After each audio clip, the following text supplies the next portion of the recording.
대한민국 상류사회의 심장부라 불리는 서울 그랜드 호텔은 오늘 밤 쏟아지는 별빛처럼 화려한 크리스털 샹들리에 조명 아래 눈부시게 빛나고 있었다. 재계 서열 상위권 기업들이 주최하는 연례자선 파티는 단순한 사교 모임이 아니었다. 이곳은 보이지 않는 권력의 암투가 벌어지고 수조 원대의 자본이 오가는 전쟁터이자 대한민국 최상위 포식자들만이 입장할 수 있는 그들만의 성역이었다. 최고급 샴페인 잔이 부딪히는 청아한 소리와 고상한 척하는 웃음소리가 뒤섞인 연회장 안으로 한 쌍의 부부가 들어섰다. 그들의 등장은 마치 잘 조율된 오케스트라 연주 도중에 난데없이 끼어든 불협화음처럼 장내의 공기를 미묘하게 흐트러뜨렸다. 남자는 최근 IT 업계에서 주목받고 있는 민테크의 CEO 박민우였고 여자는 그의 아내 이서윤이었다. 박민우는 핏이 완벽하게 떨어지는 슈트를 입고 있었지만 긴장으로 인해 어깨가 딱딱하게 굳어 있었다. 이마에는 식은땀이 맺혀 있었고 아내의 손을 잡은 그의 손바닥은 축축하게 젖어 있었다. 그는 이곳에 모인 거물들이 자신을 어떤 눈빛으로 바라보고 있는지 뼈저리게 느끼고 있었다. 그 시선은 환영이 아닌 노골적인 탐색과 무시였다. 반면 이서윤은 놀라울 정도로 차분했다. 그녀는 화려한 보석 하나 없이 단아한 아이보리색 드레스를 입고 있었고 칠흑 같은 긴 머리카락은 단정하게 묶어 목덜미를 드러냈다. 명품 로고가 박힌 가방도 수억 원을 호가하는 다이아몬드 목걸이도 없었지만 그녀에게서는 설명하기 힘든 기묘한 기품이 흘러나왔다. 그것은 마치 야생화가 온실 속의 화초들 사이에서 고요히 자신의 존재감을 드러내는 것과 같았다. 사람들의 수군거림이 파도처럼 밀려왔다. 진주 목걸이를 휘감은 귀부인들이 부채로 입을 가리며 서로에게 귓속말을 건넸다. 그녀의 출신 성분이 시골이라는 점, 결혼 전까지 농사를 지었다는 소문은 이미 이 바닥에서 모르는 사람이 없을 정도로 퍼져 있었다. 그들에게 이서윤은 호기심의 대상이자 조롱의 표적이었다. 민우는 아내를 향한 사람들의 시선이 칼날처럼 느껴져 고통스러웠다.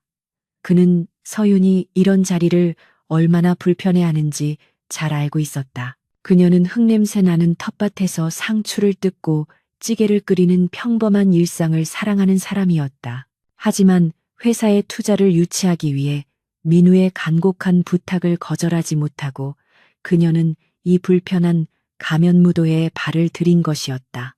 서윤은 남편의 불안을 감지하고 그의 손등을 부드럽게 쓰다듬었다. 괜찮다는 무언의 위로였다. 그녀의 검은 눈동자가 연회장을 천천히 훑었다. 겉보기에는 순박한 시골 여자의 호기심 어린 시선처럼 보였지만 그 이면에는 날카로운 통찰력이 숨겨져 있었다. 그녀는 사람들의 가식적인 미소 뒤에 숨겨진 욕망과 불안을 꿰뚫어 보고 있었다. 연회장 한쪽 가장 화려한 조명을 받는 중심부에는 태영그룹의 전무 최동훈이 서 있었다. 그는 붉은 와인이 담긴 잔을 흔들며 거만한 자세로 주변 사람들을 거느리고 있었다. 최동훈은 태어날 때부터 모든 것을 가진 자 특유의 오만함을 온몸으로 발산하고 있었다. 그는 민테크와 같은 신생 기업들을 자신의 발밑에 있는 벌레처럼 취급하는 것으로 유명했다. 민우와 서윤을 발견한 최동훈의 입가에 비릿한 미소가 번졌다. 그는 마치 재미있는 장난감을 발견한 어린아이처럼 눈을 빛내며 측근들에게 눈짓을 했다. 그들이 민우 부부 쪽으로 다가오자 홍해 갈라지듯 사람들이 길을 터주었다. 최동훈은 민우의 코앞까지 다가와 멈춰섰다. 의도적으로 위압감을 조성하려는 행동이었다. 최동훈은 과장된 몸짓으로 코를 킁킁거리며 냄새를 맡는 신협을 했다. 그리고는 주위 사람들이 다 들으라는 듯 큰 목소리로 떠들기 시작했다. 분명 여기는 최고급 호텔인데 어디선가 구수한 거름 냄새가 난다며 혹시 밭에서 막 일을 마치고 온 것이 아니냐고 빈정거렸다. 그의 말에 주변을 둘러싼 추종자들이 와르르 웃음을 터뜨렸다. 민우의 얼굴이 붉게 달아올랐다. 모멸감이 전신을 휘감았다. 그는 주먹을 꽉 쥐었지만 차마 최동훈에게 대들 수는 없었다. 태영그룹의 심기를 거스르면 민테크의 미래는 장담할 수 없었기 때문이었다. 민우는 가장으로서, 회사의 대표로서 이 치욕을 삼켜야만 했다. 그는 고개를 숙이며 억지로 입꼬리를 올려 어색한 미소를 지어 보였다. 하지만 서유는 달랐다. 그녀는 고개를 숙이지도 당황한 기색을 보이지도 않았다. 그저 맑고 고요한 눈으로 붉게 상기된 최동훈의 얼굴을 응시할 뿐이었다. 그녀의 눈에는 분노 대신 연민에 가까운 감정이 서려 있었다. 그것은 마치 철없는 아이의 투정을 바라보는 어른의 시선과도 같았다. 서유는 최동훈의 넥타이가 미세하게 비뚤어진 것과 그의 동공이 알코올로 인해 풀려 있는 것을 놓치지 않았다. 최동훈은 서윤의 반응이 마음에 들지 않았다. 보통의 평범한 여자라면 얼굴이 새파랗게 질려 울먹이거나 남편 뒤로 숨어야 정상이었다. 그런데 이 여자는 감히 자신을 똑바로 쳐다보고 있었다. 불쾌감이 치솟은 최동훈은 한 걸음 더 다가와 위협적으로 물었다. 주제를 알고 행동하라고 닭 모이나 주던 손으로 와인잔을 잡으려니 떨리지 않느냐고 조소했다. 민우가 참지 못하고 앞으로 나서려 하자 서윤이 조용히 팔을 뻗어 남편을 제지했다. 그리고 천천히 입을 열었다. 그녀의 목소리는 크지 않았지만 소란스러운 연회장의 소음을 뚫고 최동훈의 귀에 정확하게 꽂혔다. 그녀는 태영그룹의 최근 주가 흐름이 심상치 않던데 경영진이 파티에서 술을 마실 여유가 있는 것을 보니 소문이 사실이 아닌 모양이라고 담담하게 말했다. 순간 주변의 공기가 얼어붙었다. 사람들의 웃음소리가 뚝 끊겼다. 감히 태영그룹의 후계자에게, 그것도 시골 출신의 아줌마가 회사의 주가와 경영 상황을 논하다니. 그것은 단순한 말대꾸가 아니라 명백한 도발이었다. 최동훈의 얼굴에서 웃음기가 완전히 사라졌다. 당황스러움과 분노가 뒤섞인 표정으로 그는 서윤을 노려보았다. 최동훈은 들고 있던 와인잔을 바닥에 내동댕이 칠 듯 팔을 들어 올렸다. 그러나 그 순간 서윤의 눈빛이 변했다. 방금 전까지의 차분함은 온데간데 없고 등골이 서늘해질 정도의 차가운 살기가 그녀의 눈동자 깊은 곳에서 뿜어져 나왔다. 그것은 수십 년간 권력의 정점에서 군림해온 자만이 가질 수 있는 압도적인 아우라였다. 최동훈은 본능적으로 멈칫했다. 술에 취해 흐릿했던 정신이 찬물을 뒤집어 쓴 듯 번쩍 들었다. 눈앞의 여자는 촌스러운 옷을 입고 있었지만 그녀가 발산하는 기운은 자신의 아버지인 태영그룹 회장보다 더 거대하고 무겁게 느껴졌다. 알 수 없는 공포가 그의 척추를 타고 올랐다. 그는 쥐고 있던 잔을 떨어뜨릴 뻔했다. 그 짧은 정적을 깬 것은 민우였다. 그는 서둘러 서윤의 어깨를 감싸 안으며 최동훈에게 고개 숙여 사과했다. 아내가 세상 물정을 몰라 실언을 했다며 용서를 구했다. 그리고는 서윤을 데리고 황급히 자리를 떴다. 등 뒤에서 최동훈의 욕설과 고성이 터져나왔지만 민우는 뒤도 돌아보지 않고 연회장을 빠져나갔다. 호텔 로비로 나온 민우는 거칠게 숨을 몰아쉬었다. 그는 분노와 자괴감으로 몸을 떨고 있었다. 사랑하는 아내를 지키지 못했다는 죄책감이 그를 괴롭혔다. 그는 서윤을 끌어안으며 미안하다는 말을 반복했다. 자신이 능력이 없어서, 더 높은 위치에 있지 못해서 이런 꼴을 당하게 했다며 울먹였다. 서윤은 남편의 등을 토닥이며 그를 위로했다. 괜찮다고, 아무 일도 아니라고 속삭였다. 하지만 민우의 어깨 너머로 보이는 그녀의 표정은 싸늘하게 굳어 있었다. 그녀는 오늘 밤 최동훈이 뱉은 말 한마디 한마디를 뇌리에 깊이 새겼다. 그리고 그들이 보인 오만과 기만, 썩어빠진 우월감을 결코 잊지 않겠다고 다짐했다. 집으로 돌아가는 차 안은 무거운 침묵에 잠겨 있었다. 민우는 운전에 집중하려 애썼지만 그의 머릿속은 내일부터 닥쳐올 태영그룹의 보복에 대한 걱정으로 가득 차 있었다. 조수석에 앉은 서윤은 창밖으로 스쳐 지나가는 서울의 야경을 바라보았다. 화려한 네온사인 불빛이 그녀의 무표정한 얼굴 위로 그림자를 드리웠다. 그녀는 핸드백 깊숙한 곳에서 낡은 폴더폰 하나를 꺼냈다. 스마트폰 시대에 아무도 쓰지 않는 구형 모델이었다. 서유는 익숙한 손놀림으로 전원을 켰다. 액정 화면이 희미하게 빛나며 신호를 잡기 시작했다. 그녀는 저장된 번호가 단 하나뿐인 주소록을 열었다. 발신 버튼 위에 엄지손가락을 올려놓고 잠시 망설였다. 이 버튼을 누르는 순간 그녀가 지난 5년간 지켜왔던 평화로운 일상은 산산조각 날 것이었다. 이서윤이라는 이름으로 쌓아온 소박한 행복은 사라지고 과거에 냉혹했던 강지원으로 돌아가야만 했다. 하지만 옆에서 고뇌하는 남편의 옆얼굴을 본 순간 망설임은 연기처럼 사라졌다. 그녀는 더 이상 숨을 곳이 없다는 것을 깨달았다. 서유는 결단력 있는 표정으로 통화 버튼을 눌렀다. 신호음이 몇 번 울리기도 전에 상대방이 전화를 받았다. 낮고 중후한 남자의 목소리가 들려왔다. 마치 오랫동안 이 전화를 기다려온 듯한 목소리였다. 상대방은 그녀의 목소리를 확인하자마자 떨리는 목소리로 아가씨 하고 불렀다. 그것은 대한민국 재계 1위 화성그룹 비서실장의 목소리였다. 서유는 짧고 간결하게 명령했다. 최동훈과 태영그룹에 관한 모든 자료를 내일 아침까지 준비해 달라고 했다. 그리고 덧붙였다. 이제 숨바꼭질은 끝났다고 자신의 귀환을 알리는 신호탄을 쏘아 올리라는 지시였다. 전화를 끄는 서유는 폴더폰을 다시 가방 깊숙이 집어넣었다. 그녀의 심장은 그 어느 때보다 뜨겁게 뛰고 있었다. 집에 도착했을 때 민우는 지친 기색이 역력했다. 그는 소파에 쓰러지듯 앉아 마른 세수를 했다. 서유는 부엌으로 가서 따뜻한 꿀물을 탔다. 찻잔을 들고 거실로 나온 그녀는 남편 앞에 무릎을 꿇고 앉아 꿀물을 건넸다.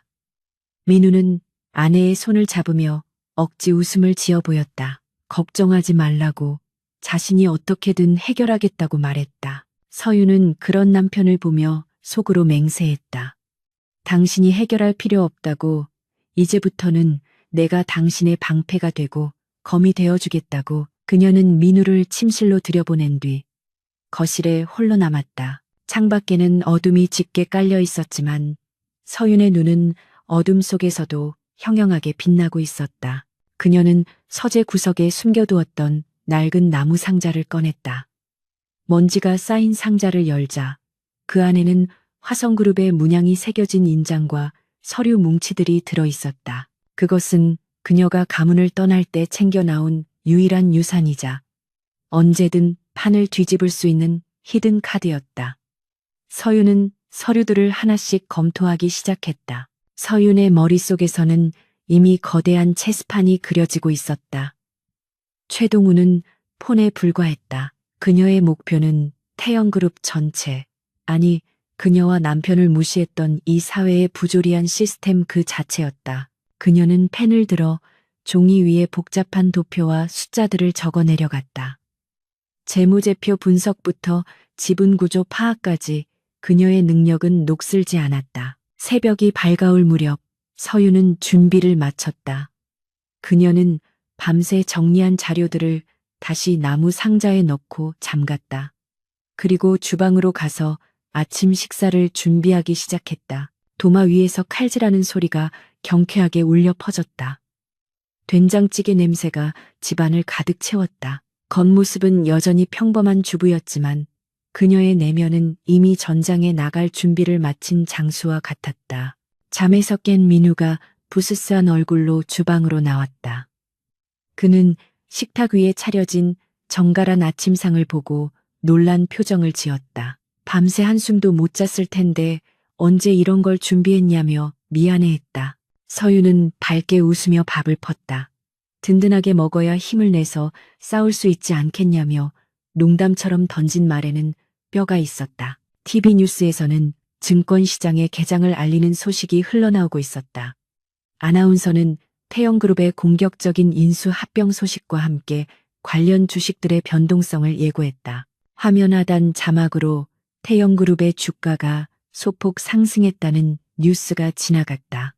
서유는 그 뉴스를 곁눈질로 보며 입꼬리를 살짝 올렸다. 그것은 폭풍전의 고요함을 즐기는 사냥꾼의 미소였다. 민우가 출근을 위해 집을 나서는 뒷모습을 배웅한 뒤 서유는 앞치마를 벗어두고 드레스룸으로 들어갔다. 옷장 깊숙한 곳, 낡은 코트들 뒤에 숨겨져 있던 고급 정장 한 벌을 꺼냈다. 오랫동안 입지 않았지만 여전히 날이 선 정장을 바라보며 그녀는 깊은 숨을 들이쉬었다. 이제 세상 밖으로 나갈 시간이었다. 다음 날 아침 민테크의 사무실은 그야말로 아수라장이었다. 평소라면 활기찬 키보드 소리와 직원들의 열정적인 토론 소리로 가득 찼을 공간이 끊임없이 울리는 전화벨 소리와 당혹감에 찬 고함으로 뒤덮여 있었다. 출근한 직원들은 모니터에 뜬 뉴스 속보와 폭락하는 주가 그래프를 보며 망연자실한 표정을 짓고 있었다. 그들의 눈동자에는 회사의 불투명한 미래에 대한 공포가 서려 있었다. CEO 집무실에 앉은 박민우는 핏발선 눈으로 전화기를 붙들고 있었다. 그는 밤새 한숨도 자지 못한 채 주요 거래처 대표들에게 전화를 돌리고 있었지만 돌아오는 것은 차가운 통화 중 신호음뿐이었다. 개미 한 마리 들어올 틈 없이 촘촘하게 짜인 거대한 그물이 민테크를 옥죄어 오고 있다는 것을 그는 본능적으로 감지했다. 이것은 단순한 비즈니스 경쟁이 아니라 명백한 살해 의도였다. 겨우 연결된 부품 공급업체의 김 사장은 난처한 목소리로 계약 해지를 통보해왔다. 민우가 이유를 묻자 김 사장은 우물쭈물하며 윗선의 지시라는 말만 되풀이했다. 위약금도 감수하겠다는 그들의 태도에서 민우는 태영그룹의 그림자를 보았다. 태영은 막대한 자본력을 무기로 민테크의 손발을 하나씩 자르고 있었다. 핵심 부품 없이는 제품 생산 라인이 멈출 수밖에 없다는 것을 그들은 너무나 잘 알고 있었다. 설상가상으로 인터넷 증권 게시판과 소셜미디어에는 민테크에 대한 악성 루머가 들불처럼 번져나가고 있었다. 민테크의 핵심 기술이 해외에서 도용한 것이라거나 박민우 대표가 회사 돈을 횡령해 비자금을 조성했다는 터무니없는 내용들이었다. 출처도 불분명한 지라시였지만 불안감에 휩싸인 투자자들은 사실 여부를 확인하기도 전에 매도 버튼을 눌러댔다. 민우는 책상을 주먹으로 내리쳤다. 억울함에 가슴이 터질 것만 같았다. 그는 땀과 노력으로 일궈온 회사가 거대 자본의 횡포 앞에 모래성처럼 무너져 내리는 것을 지켜봐야만 했다. 어제 호텔 파티에서 최동훈이 보였던 비릿한 미소가 악몽처럼 떠올랐다. 그가 말한 주제를 알라는 경고가 이런 식의 무자비한 보복을 의미했던 것임을 뼈저리게 깨달았다. 같은 시각 서울 외곽의 한적한 전통 찻집. 고풍스러운 한옥 구조로 된 이곳은 일반인에게는 알려지지 않은 예약제 밀실이었다. 이서유는 창가 자리에 앉아 김이 모락모락 피어오르는 녹차를 응시하고 있었다. 그녀의 앞에는 백발이 성성한 노신사가 정중한 자세로 앉아 있었다. 그는 화성그룹의 비서실장 장명무였다. 장 실장은 떨리는 손으로 찻잔을 들었다가 내려놓았다.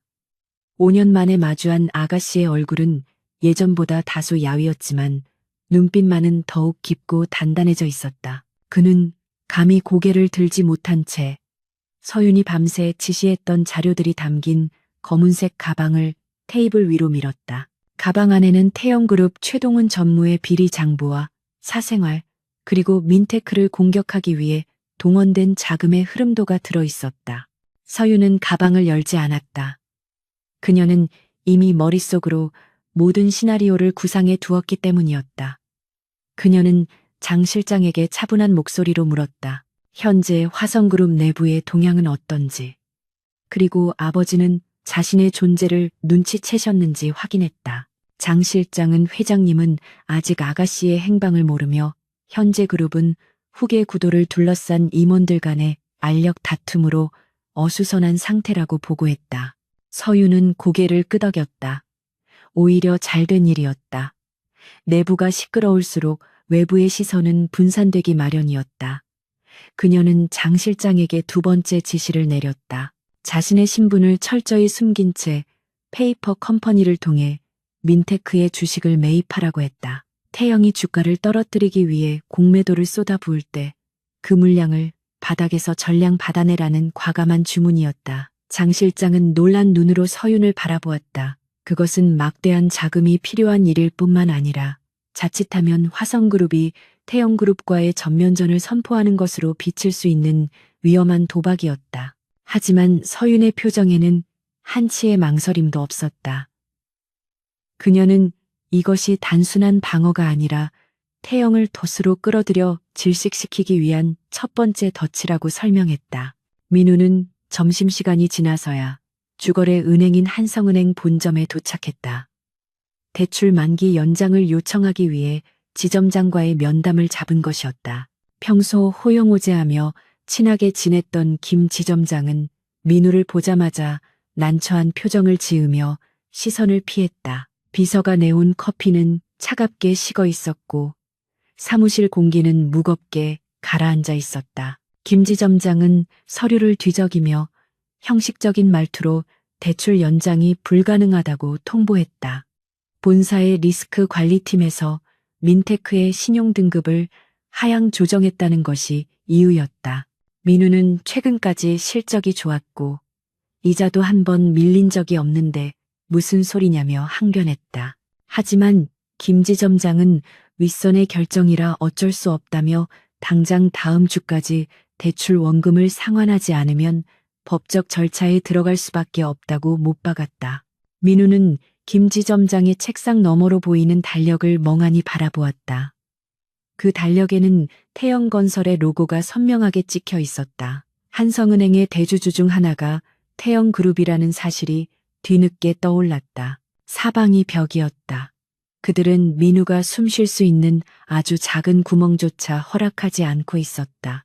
민우는 비틀거리며 은행을 나섰다. 다리에 힘이 풀려 주저앉고 싶은 심정이었다. 오후가 되자 상황은 더욱 악화되었다. 공장에 있던 생산이사가 전화를 걸어와 자재 납품이 끊겨 라인이 멈췄다고 울먹였다. 직원들 사이에서는 월급이 밀릴지도 모른다는 소문이 돌아 동요하고 있었다. 민우는 자신의 무력감에 치를 떨었다. 그는 유능한 엔지니어였고 열정적인 경영자였지만 이런 정치적이고 비열한 공격 앞에서는 속수무책인 어린아이에 불과했다. 한편 서윤은 집으로 돌아와 텃밭에 물을 주고 있었다. 그녀는 겉으로는 평온한 일상을 유지하고 있었지만 그녀의 뇌는 초고속으로 회전하고 있었다. 그녀는 장 실장에게 받은 태블릿 PC를 통해 실시간으로 태영그룹의 자금 이동 경로를 추적했다. 최동우는 급하게 자금을 동원하느라 흔적을 지우는데 소홀했다. 그는 자신이 상대하는 적이 누구인지 꿈에도 모른 채 승리감에 도취해 있을 것이 분명했다. 서윤은 최동훈이 민테크를 인수 합병한 후 기술만 빼돌리고 회사를 공중분해시킬 계획이라는 것을 간파했다. 그것은 전형적인 기업 사냥꾼의 수법이었다. 그녀는 태영의 자금줄 역할을 하는 사모펀드의 실소유주가 최동훈의 차명 계좌와 연결되어 있다는 결정적인 증거를 확보했다. 이 패 하나면 그를 감옥에 보낼 수도 있었지만 서윤은 아직 때가 아니라고 판단했다. 그녀는 더 큰 그림을 그리고 있었다. 최동훈 개인을 무너뜨리는 것을 넘어 태영그룹이 다시는 중소기업을 상대로 이런 비열한 짓을 하지 못하게 만들 생각이었다. 그러기 위해서는 그들이 가장 높이 올라갔을 때 바닥으로 추락시켜야 했다. 서윤은 해가 질 무렵 주방으로 들어가 저녁 식사를 준비했다. 오늘 밤은 민우에게 가장 길고 고통스러운 밤이 될 것이기에 따뜻한 밥 한 끼라도 제대로 먹이고 싶었다. 밤 10시가 넘어서야 현관문 도어락이 해제되는 소리가 들렸다. 민우가 들어왔다. 그의 어깨는 축 처져 있었고 넥타이는 풀어헤쳐진 상태였다. 항상 반짝이던 그의 구두는 흙먼지로 뒤덮여 있었다. 서윤은 아무 말 없이 다가가 그의 겉옷을 받아주었다. 민우에게서 진한 술 냄새가 풍겼다. 평소 술을 즐기지 않는 그가 얼마나 괴로웠으면 혼자 술을 마셨을지 짐작이 갔다. 민우는 식탁에 앉아 서윤이 차려준 밥상을 멍하니 바라보았다. 숟가락을 들 힘조차 없어 보였다. 한참의 침묵 끝에 그가 입을 열었다. 목소리가 갈라져 형편없이 떨리고 있었다. 그는 서윤에게 미안하다는 말을 반복했다. 회사가 망할 것 같다고, 자신이 너무 무능해서 당신까지 길거리에 나앉게 생겼다고 자책했다. 그리고 민우는 힘겹게 말을 이었다. 우리 이혼하는 게 좋겠어. 빚쟁이들이 들이닥치면 당신까지 위험해질 거야. 당신은 아무 잘못 없잖아. 내 욕심 때문에 당신을 불행하게 만들 수 없어. 민우의 눈에서 굵은 눈물이 뚝뚝 떨어져 식탁 위를 적셨다. 그는 서윤을 너무나 사랑하기에 그녀를 지키기 위해 자신을 버릴 각오를 하고 있었다. 서윤은 가슴 한구석이 욱신거리는 통증을 느꼈다. 이 바보 같은 남자는 세상이 자신을 버리려는 순간에도 오직 아내 걱정뿐이었다. 재벌가의 냉혹한 생리 속에서 자라온 서윤에게 민우의 순수한 희생 정신은 낯설면서도 가슴 시리게 다가왔다. 그녀는 민우의 맞은편 의자에 앉아 그의 거친 손을 두 손으로 감싸 쥐었다. 서윤은 단호한 눈빛으로 민우를 바라보았다. 그리고 평소와는 다른 낮지만 힘있는 목소리로 말했다. 당신, 고작 돈 때문에 나를 버리겠다는 거야? 내가 그깟 돈 몇 푼 없어진다고 도망갈 사람으로 보였어? 그녀의 말에 민우가 고개를 들어 놀란 눈으로 그녀를 쳐다보았다. 서윤의 눈에는 눈물 대신 타오르는 불꽃이 담겨 있었다. 서윤은 민우의 손을 더 꽉 쥐었다. 우리는 부부야. 기쁠 때나 슬플 때나 함께하기로 맹세했잖아. 당신이 무너지면 내가 일으켜 세울 거고, 당신이 지치면 내가 업고 갈 거야. 그러니까 그따위 약한 소리는 다시는 하지 마.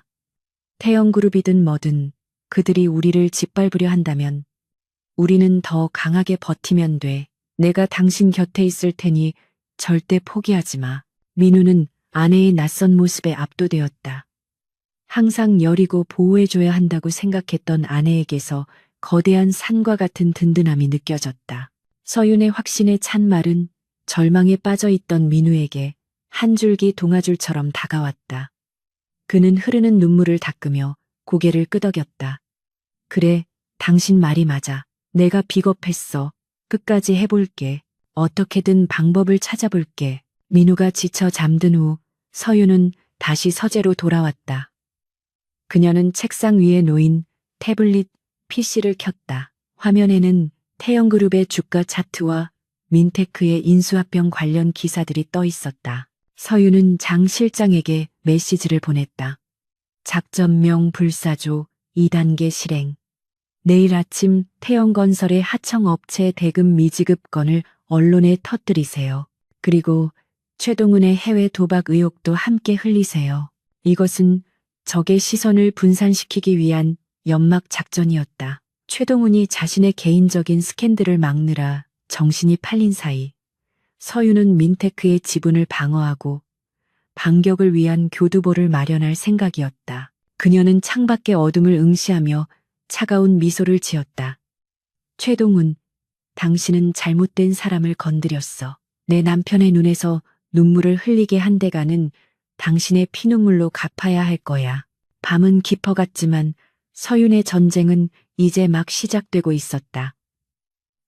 그녀는 책상 서랍 깊숙한 곳에서 또 다른 서류 봉투를 꺼냈다. 그것은 그녀가 20대 시절 화성그룹의 전략기획실장으로 재직하며 작성했던 기업 구조조정 및 적대적 M&A 방어 전략 보고서였다. 그녀의 천재적인 전략적 사고가 집약된 이 보고서는 이제 민테크를 구하기 위한 바이블이 될 것이었다. 새벽 3시 서윤은 잠든 민우의 얼굴을 잠시 들여다보았다. 그의 찡그린 미간을 손가락으로 펴주며 그녀는 속삭였다. 조금만 참아요. 내일이 되면 바람의 방향이 바뀔 테니까. 그녀는 다시 거실로 나와 소파에 앉았다. 어둠 속에서 그녀의 실루엣은 고독해 보였지만 그 주변을 감싸고 있는 기운은 날카로운 검처럼 서슬퍼랬다. 다음 날 아침 태영그룹 본사. 최동훈 전무는 비서실장이 가져온 조간신문을 보고 소스라치게 놀랐다. 일면 하단에 작게 실린 기사였지만 내용은 치명적이었다. 태영건설이 하청 업체들에게 대금을 지급하지 않아 연쇄 부도가 우려된다는 내용이었다. 더군다나 증권가 정보지에는 최동훈이 라스베이거스에서 수십억 원을 탕진했다는 소문이 돌기 시작했다. 최동훈은 분노에 차서 신문을 구겨 던졌다. 어떤 놈이야? 감히 나를 모함해? 그는 즉시 홍보팀장에게 전화를 걸어 기사를 막고 소문의 근원지를 찾아내라고 고함쳤다. 그는 이것이 경쟁사의 소행이라고 생각했다. 민테크 같은 피라미 기업이 이런 일을 벌일 수 있다고는 상상조차 하지 못했다. 그의 오만함이 판단력을 흐리고 있었다. 같은 시각 민테크 본사. 출근한 직원들은 어리둥절한 표정으로 모니터를 바라보고 있었다. 폭락하던 주가가 멈추고 누군가 대량으로 매수 주문을 넣으면서 반등의 조짐을 보이기 시작했기 때문이다. 백기사 와이타나이데 등장을 알리는 신호였다. 민호 역시 보고를 받고 믿을 수 없다는 표정을 지었다. 도대체 누가 이 절체절명의 순간에 민테크를 돕고 있는 것일까? 민우의 전화기가 울렸다. 발신자 제한 표시가 뜬 번호였다. 민우가 조심스럽게 전화를 받자 기계적으로 변조된 음성이 흘러나왔다. 박민우 대표입니까? 우리는 민테크의 기술력을 믿는 투자 그룹입니다. 당신을 돕고 싶습니다. 민우는 심장이 패칠 것 같았다. 이것은 함정일까? 아니면 기적일까? 그 시각 집에서 그 통화 내용을 도청하고 있던 서유는 입가에 옅은 미소를 띄었다. 그녀가 고용한 전문 대역 배우가 연기를 잘해주고 있었다. 서유는 이제 민우에게 익명의 투자자라는 희망을 심어주었다. 이 희망은 민우가 다시 일어설 수 있는 원동력이 될 것이었다. 그녀는 커피 한 잔을 마시며 다음 수를 생각했다. 이제 최동훈을 직접 만날 차례였다. 물론 이서윤이라는 이름이 아닌 다른 가면을 쓰고서 서울의 밤거리는 화려했지만 강남의 한적한 골목 안쪽에 위치한 회원제 클럽 비원의 공기는 무겁고 차가웠다. 이곳은 화성그룹의 정보망이 비밀리에 운영하는 안가 중 하나였다. 검은색 세단에서 내린 이서윤은 더 이상 순박한 가정주부의 모습이 아니었다. 칠흑 같은 어둠 속에 녹아들 듯한 검은색 정장을 입은 그녀의 발걸음에는 한치의 망설임도 없었다. 입구에 서 있던 경호원들이 그녀를 보자마자 소리 없이 허리를 90도로 숙여 경의를 표했다. 비원의 가장 깊숙한 밀실 문이 열리자 기다리고 있던 5명의 남녀가 일제히 자리에서 일어났다. 그들은 화성그룹 내에서도 비선 조직으로 분류되는 그림자팀의 핵심 멤버들이었다.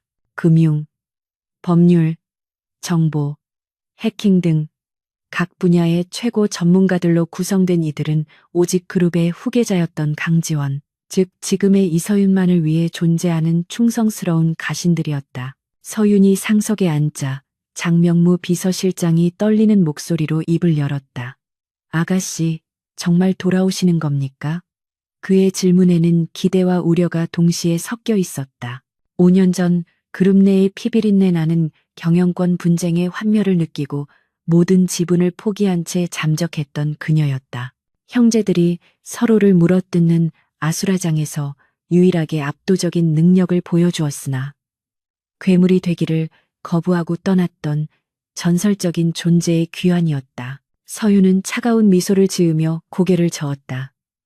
아니, 나는 화성으로 돌아가는 게 아니야. 나는 단지 내 남편과 가정을 지키기 위해 잠시 이 힘을 빌리는 것뿐이야. 그녀의 선언의 팀원들은 잠시 술렁였지만 곧 그녀의 결연한 눈빛을 보고 침묵했다. 그녀가 원한다면 그들은 지옥불이라도 뛰어들 준비가 되어 있었다. 그녀는 그들에게 민테크와 태영그룹에 관한 브리핑을 시작하라고 지시했다. 대형 스크린에 태영그룹 최동훈 전무의 은밀한 자금 흐름도가 띄워졌다. 예상대로 최동훈은 태영건설의 비자금을 이용해 문어발식으로 사업을 확장하고 있었다. 특히 민테크를 인수하려는 자금의 출처가 홍콩에 설립된 페이퍼 컴퍼니라는 사실이 드러났다. 서유는 그 페이퍼 컴퍼니의 실소유주가 최동훈의 내연녀 명의로 되어 있다는 점을 날카롭게 지적했다. 서유는 테이블 위에 놓인 서류들을 하나하나 넘기며 지시를 내리기 시작했다. 금융팀장은 내일 장이 열리자마자 홍콩 쪽 라인을 통해 최동훈의 차명 계좌를 동결시키세요. 법무팀장은 최동훈의 내연녀에게 탈세 혐의로 소송을 걸 준비를 하시고요. 그리고 정보팀장은 최동훈이 최근 접촉한 정재계 인사들의 리스트와 녹취록을 확보하세요. 그녀의 지시는 빠르고 정확했으며 빈틈이 없었다. 팀원들은 바쁘게 움직이기 시작했다. 서유는 그들의 모습을 지켜보며 잠시 과거의 기억에 잠겼다. 화성그룹 회장의 장녀로 태어나 혹독한 후계자 수업을 받았던 시절. 그녀는 감정을 지우는 법부터 배웠다. 동생들을 짓밟아야 내가 산다는 아버지의 가르침은 그녀에게 끔찍한 트라우마였다. 그래서 그녀는 박민우라는 따뜻하고 순수한 남자를 만났을 때 구원받는 기분이었다. 민우는 그녀가 재벌가의 딸이라는 것을 꿈에도 모른 채 그저 고아원에서 자라 열심히 살아가는 가난한 여자로 알고 사랑해 주었다. 1,000원짜리 김밥을 나눠 먹으면서도 행복해했던 그 시절의 추억이 서윤의 가슴을 뭉클하게 했다. 그런 남편을, 그런 소박한 행복을 최동훈 따위가 짓밟으려 했다는 사실이 서윤의 분노를 다시금 일깨웠다. 회의가 끝날 무렵 장 실장이 조심스럽게 물었다. 태영그룹 회장이 이 사실을 알게 되면 가만히 있지 않을 겁니다. 전면전이 될 수도 있습니다. 서윤은 자리에서 일어나 창밖을 바라보며 대답했다. 태영 회장은 영리한 늙은 여우야. 자식 하나 살리겠다고 그룹 전체를 위험에 빠뜨리지는 않을 거야. 내가 그 점을 이용할 거야. 최동훈을 철저히 고립시키는 것, 그것이 나의 전략이야. 새벽 2시 서윤은 다시 집으로 돌아왔다. 현관문을 열고 들어서자 거실 소파에 웅크리고 잠든 민우의 모습이 보였다. 손에는 여전히 회사 서류가 들려 있었다. 서윤은 조용히 다가가 남편에게 담요를 덮어주었다. 잠결에 인기척을 느낀 민우가 눈을 뜨고 서윤을 바라보았다. 어디 갔다 왔어? 걱정했잖아. 서윤은 자연스럽게 거짓말을 했다. 잠이 안 와서 잠깐 편의점에 다녀왔다고. 바깥바람 좀 쐬고 싶었다고 둘러댔다. 민우는 의심 없이 고개를 끄덕이며 아내의 손을 잡았다. 미안해, 당신을 불안하게 해서. 하지만 좋은 소식이 있어. 익명의 투자자가 나타나서 급한 불은 껐어. 이제 은행 대출도 연장될 것 같아. 민우의 얼굴에 며칠 만에 처음으로 희망의 빛이 감돌았다. 서유는 마주 웃어주며 정말 다행이라고 맞장구 쳤다. 하지만 그녀는 알고 있었다. 그 익명의 투자자가 바로 자신의 그림자라는 것을. 그녀는 민우에게 따뜻한 우유를 데워주며 내일은 더 좋은 일이 있을 거라고 위로했다. 민우는 아내의 따뜻한 내조에 힘입어 다시 잠을 청했다. 다음 날 태영그룹 최동훈의 집무실에서는 고성이 터져 나왔다. 최동훈은 책상 위에 명패를 집어 던지며 비서들을 향해 소리 질렀다. 내 홍콩 계좌가 왜 동결된 거야? 은행 놈들이 미쳤어. 비서들은 벌벌 떨며 금융당국의 갑작스러운 조사 때문인 것 같다고 보고했다. 최동훈은 믿을 수가 없었다. 완벽하게 세탁된 자금이었는데 어떻게 발각된 것인지 도무지 알 수가 없었다. 설상가상으로 민테크의 주가는 연일 상승세를 타고 있었다. 누군가 태영이 던지는 매도 물량을 모조리 흡수하고 있었다. 최동훈은 이 정체불명의 세력이 누구인지 알아내라고 윽박질렀지만 그의 정보망으로는 화성그룹의 그림자팀이 쳐놓은 방화벽을 뚫을 수가 없었다. 그는 초조함에 손톱을 물어뜯었다. 이대로 가다가는 민테크 인수는커녕 자신의 입지마저 흔들릴 판이었다. 그때 최동훈의 개인 휴대전화로 문자 메시지 하나가 도착했다. 발신 번호 표시 제한. 메시지에는 짧은 동영상 파일이 첨부되어 있었다. 호기심에 파일을 연 최동훈의 얼굴이 사색이 되었다. 영상 속에는 그가 지난달 라스베이거스 VIP 룸에서 불법 도박을 즐기며 마약으로 의심되는 하얀 가루를 흡입하는 장면이 선명하게 찍혀 있었다. 이어 두 번째 메시지가 도착했다. 이 영상이 언론에 공개되는 것을 원치 않는다면 민테크에 대한 공격을 멈추시오. 최동우는 휴대전화를 떨어뜨렸다. 공포가 엄습했다. 누군가 자신을 감시하고 있었다. 그것도 아주 가까이에서, 아주 정밀하게. 그는 이것이 박민우의 짓일 리 없다고 생각했다. 그 샌님 같은 놈이 이런 대담한 협박을 할 리가 없었다. 최동우는 즉시 보안팀장을 호출해 사무실 내에 도청 장치가 있는지 수색하라고 지시했다. 하지만 아무것도 발견되지 않았다. 그는 점점 편집증적인 증세를 보이기 시작했다. 주변의 모든 사람이 의심스러웠다. 그는 민테크 뒤에 거대한 배후 세력이 있음을 직감했지만 그 정체가 자신이 무시했던 시골 출신 아내일 것이라고는 상상조차 하지 못했다. 한편 서유는 집 텃밭에서 상추를 따고 있었다. 햇살은 따사로웠고 바람은 시원했다. 그녀의 주머니 속 휴대전화가 진동했다. 그림자 팀 해킹 담당자의 보고였다. 최동훈이 미끼를 물었습니다. 현재 극도로 불안해하고 있으며 자금줄이 막히자 사채 시장 쪽을 기웃거리고 있습니다.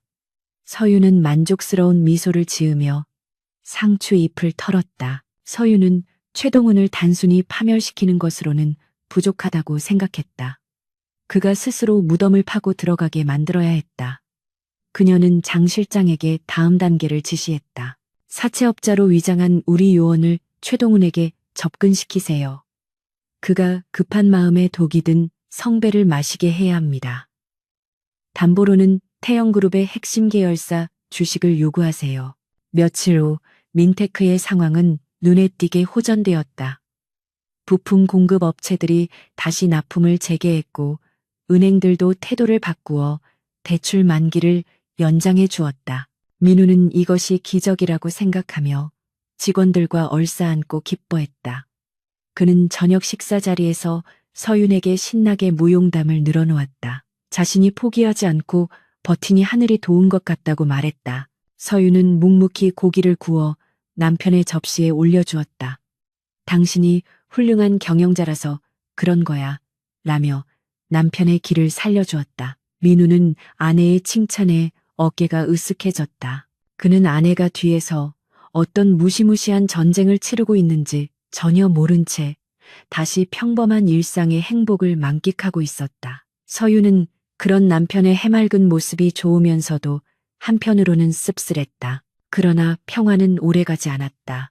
궁지에 몰린 쥐는 고양이를 무는 법이다.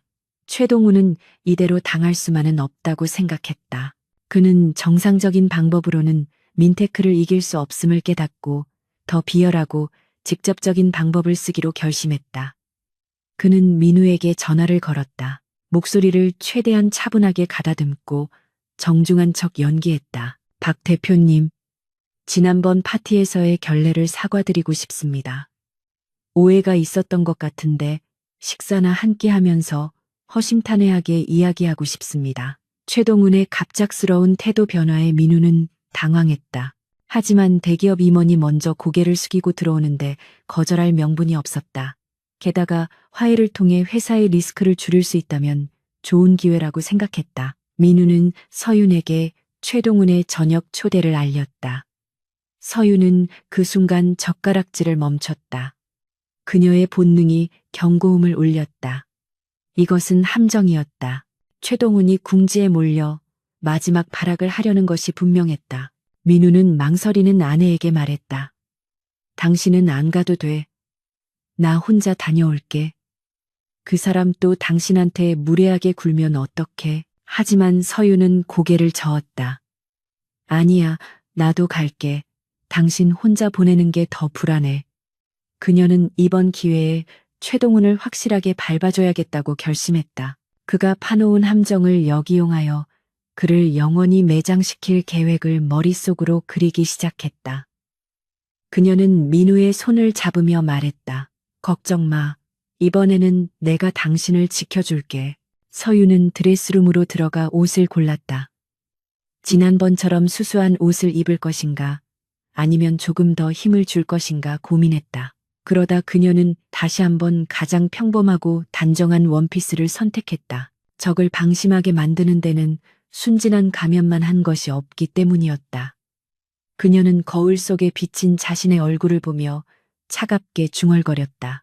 최동은 네가 초대한 손님이 저승사자인 줄도 모르고 있구나.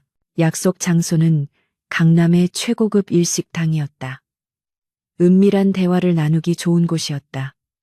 최동우는 미리 도착해 기다리고 있었다. 그의 곁에는 험상궂은 인상의 변호사와 수행원들이 배석해 있었다.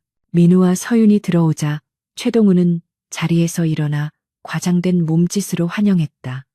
하지만 그의 눈빛은 여전히 번들거리는 욕망과 살기로 가득 차 있었다. 자리에 앉자마자 최동우는 본색을 드러냈다.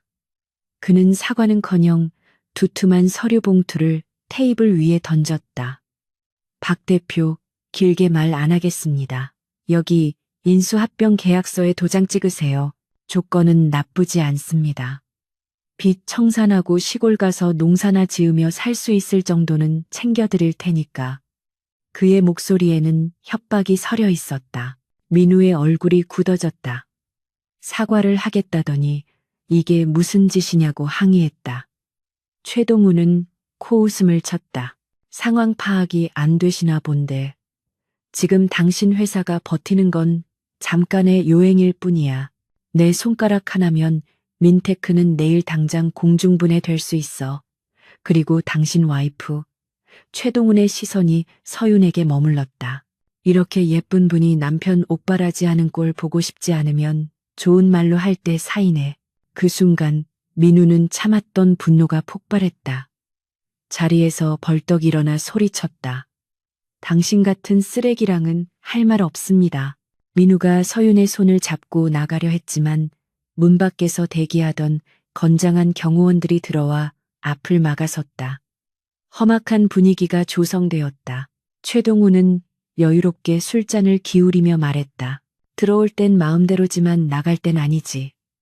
오늘 여기서 도장 안 찍으면 두 사람 다 무사히 집에 못 갈 줄 알아.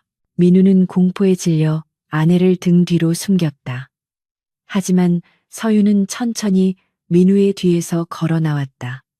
그녀의 표정은 놀라울 정도로 침착했다. 아니, 오히려 즐거워 보이기까지 했다. 그녀는 테이블 위에 놓인 계약서를 집어들고 훑어보았다.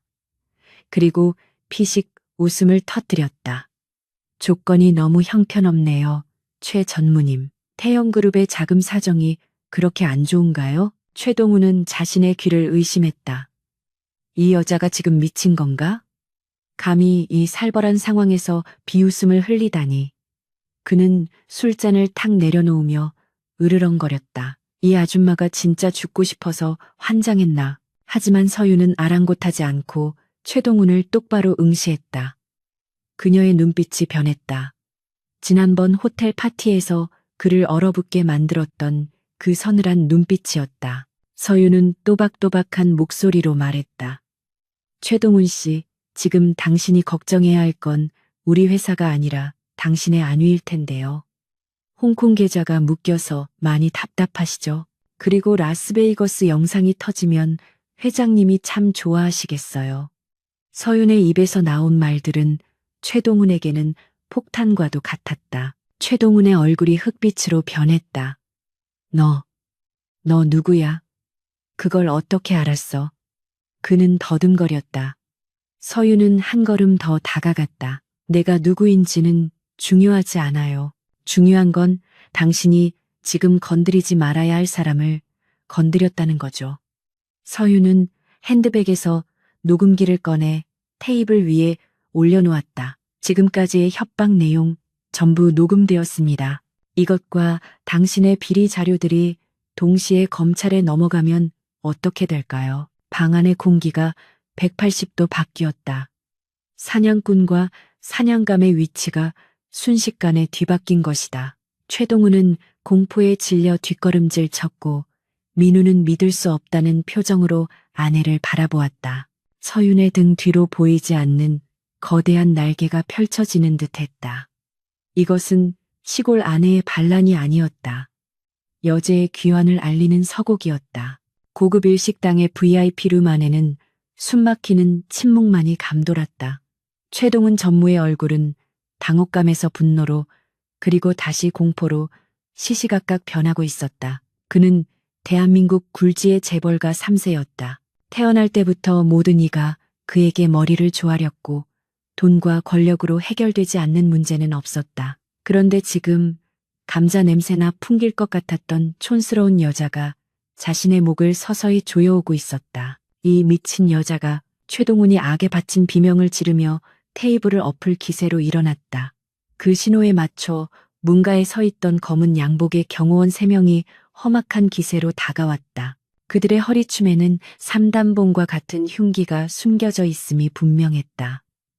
박민우는 본능적으로 아내를 보호하기 위해 앞을 가로막으며 주먹을 쥐었다. 식은 땀이 그의 등줄기를 타고 흘러내렸다. 그 녹음기 당장 빼서 저것들 입도 뻥긋 못하게 만들어. 최동훈의 고함 소리에 경호원들이 거칠게 달려들었다.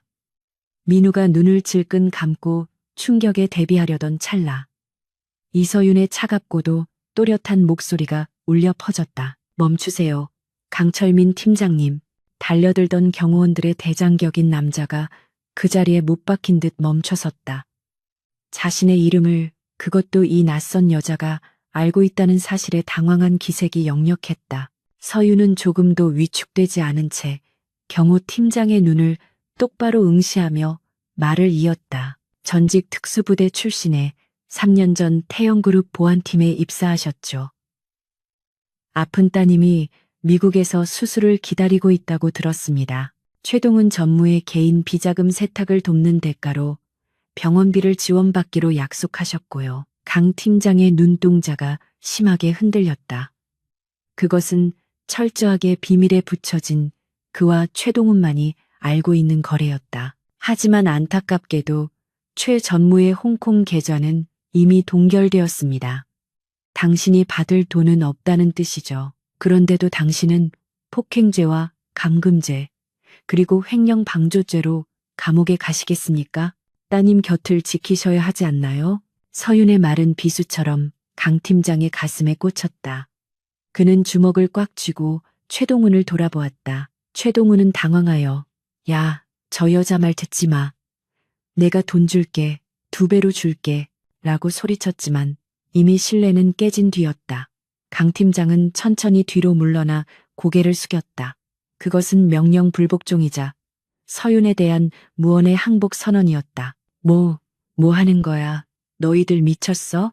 최동훈이 길길이 날뛰었지만 다른 경호원들도 눈치를 보며 슬금슬금 물러났다. 서윤은 이제 시선을 최동훈 옆에 앉아 떨고 있는 중년의 변호사에게로 돌렸다. 김 변호사님, 법무법인 태산의 파트너 변호사시죠? 최 전무의 불법 승계를 돕기 위해 이면 계약서를 작성한 혐의. 변호사법 위반으로 이미 증거 수집이 끝났습니다. 지금이라도 여기서 나가신다면 정상 참작의 여지는 남겨드리죠. 김 변호사는 사색이 되어 서류 가방을 챙겨 들었다. 전 모르는 일입니다. 최 전무님, 저는 이만 가보겠습니다. 그는 최동훈의 잡는 손을 뿌리치고 도망치듯 방을 빠져나갔다. 순식간에 최동훈은 고립되었다. 방금 전까지 그를 둘러싸고 있던 철옹성 같은 권력의 힘은 서윤의 말 몇 마디에 모래성처럼 허물어졌다. 텅 빈 방 안에는 거친 숨을 몰아쉬는 최동훈과 여전히 평온한 표정의 서윤, 그리고 상황을 이해하지 못해 멍하니 서 있는 민우만이 남았다. 서윤은 천천히 최동훈 앞으로 다가갔다. 그리고 테이블 위에 놓인 녹음기를 회수하여 핸드백에 넣었다. 최동훈 씨, 당신은 실수를 했어요. 내 남편을 건드리지 말았어야 했고 나를 과소평가하지 말았어야 했죠. 최동훈은 털썩 의자에 주저앉았다. 분노보다는 알 수 없는 공포가 그를 압도했다. 도대체 이 여자는 누구란 말인가? 시골 출신의 무식한 아줌마라는 정보는 완벽한 거짓이었다. 그녀는 태영그룹의 내부 사정을 최동훈 자신보다 더 잘 알고 있었다. 내일 주주총회에서 봅시다. 그때는 당신이 가진 모든 것을 잃게 될 테니 오늘 밤은 작별 인사를 해두는 게 좋을 거예요. 당신의 그 화려했던 시절에게. 서유는 민우의 팔을 잡아끌며 우아하게 뒤를 돌았다. 가요, 여보. 여기 음식은 입맛에 안 맞네요. 민우는 홀린 듯 아내를 따라 나섰다. 등 뒤에서 최동훈의 절규에 가까운 비명이 들려왔지만 두 사람은 뒤도 돌아보지 않았다. 식당을 빠져나와 차에 타는 순간까지 민우는 아무 말도 하지 못했다. 차가 출발하고 한강 다리를 건널 즈음에야 민우는 떨리는 목소리로 입을 열었다. 서윤아, 당신 도대체 누구야?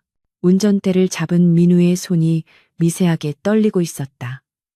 그는 아내가 낯설었다. 방금 전 식당에서 보여준 카리스마와 정보력은 평범한 주부의 것이 아니었다. 그녀가 혹시 산업 스파이이거나 자신이 모르는 위험한 세계에 발을 담그고 있는 것은 아닌지 두려웠다. 서유는 창밖을 바라보던 시선을 거두고 남편을 바라보았다. 그녀의 눈빛은 다시 예전의 따뜻하고 다정한 아내로 돌아와 있었다. 그녀는 민우의 한 손을 두 손으로 감싸 쥐었다. 미안해요, 당신을 놀라게 해서. 사실은 그 익명의 투자자분이 도와주신 거예요. 투자자가? 네. 그분이 당신 회사를 살리기 위해 태영그룹의 약점을 조사해서 저에게 알려줬어요. 당신은 마음이 너무 약해서 이런 협박을 못할 거라고 저더러 대신해달라고 부탁하셨어요. 저는 그저 그분이 써준 대본대로 읊었을 뿐이에요. 그것은 완벽한 거짓말이었지만 민우에게는 가장 납득하기 쉬운 설명이었다. 민우는 안도의 한숨을 내쉬었다. 아, 그랬구나. 난 또 당신이 무슨 첩보 영화 주인공이라도 된 줄 알았어. 그 투자자분 정말 대단하신 분이네. 우리 생명의 은인이야. 민우는 순박하게 웃으며 아내의 말을 철석같이 믿었다. 서유는 그런 남편을 보며 가슴 한구석이 아려왔다.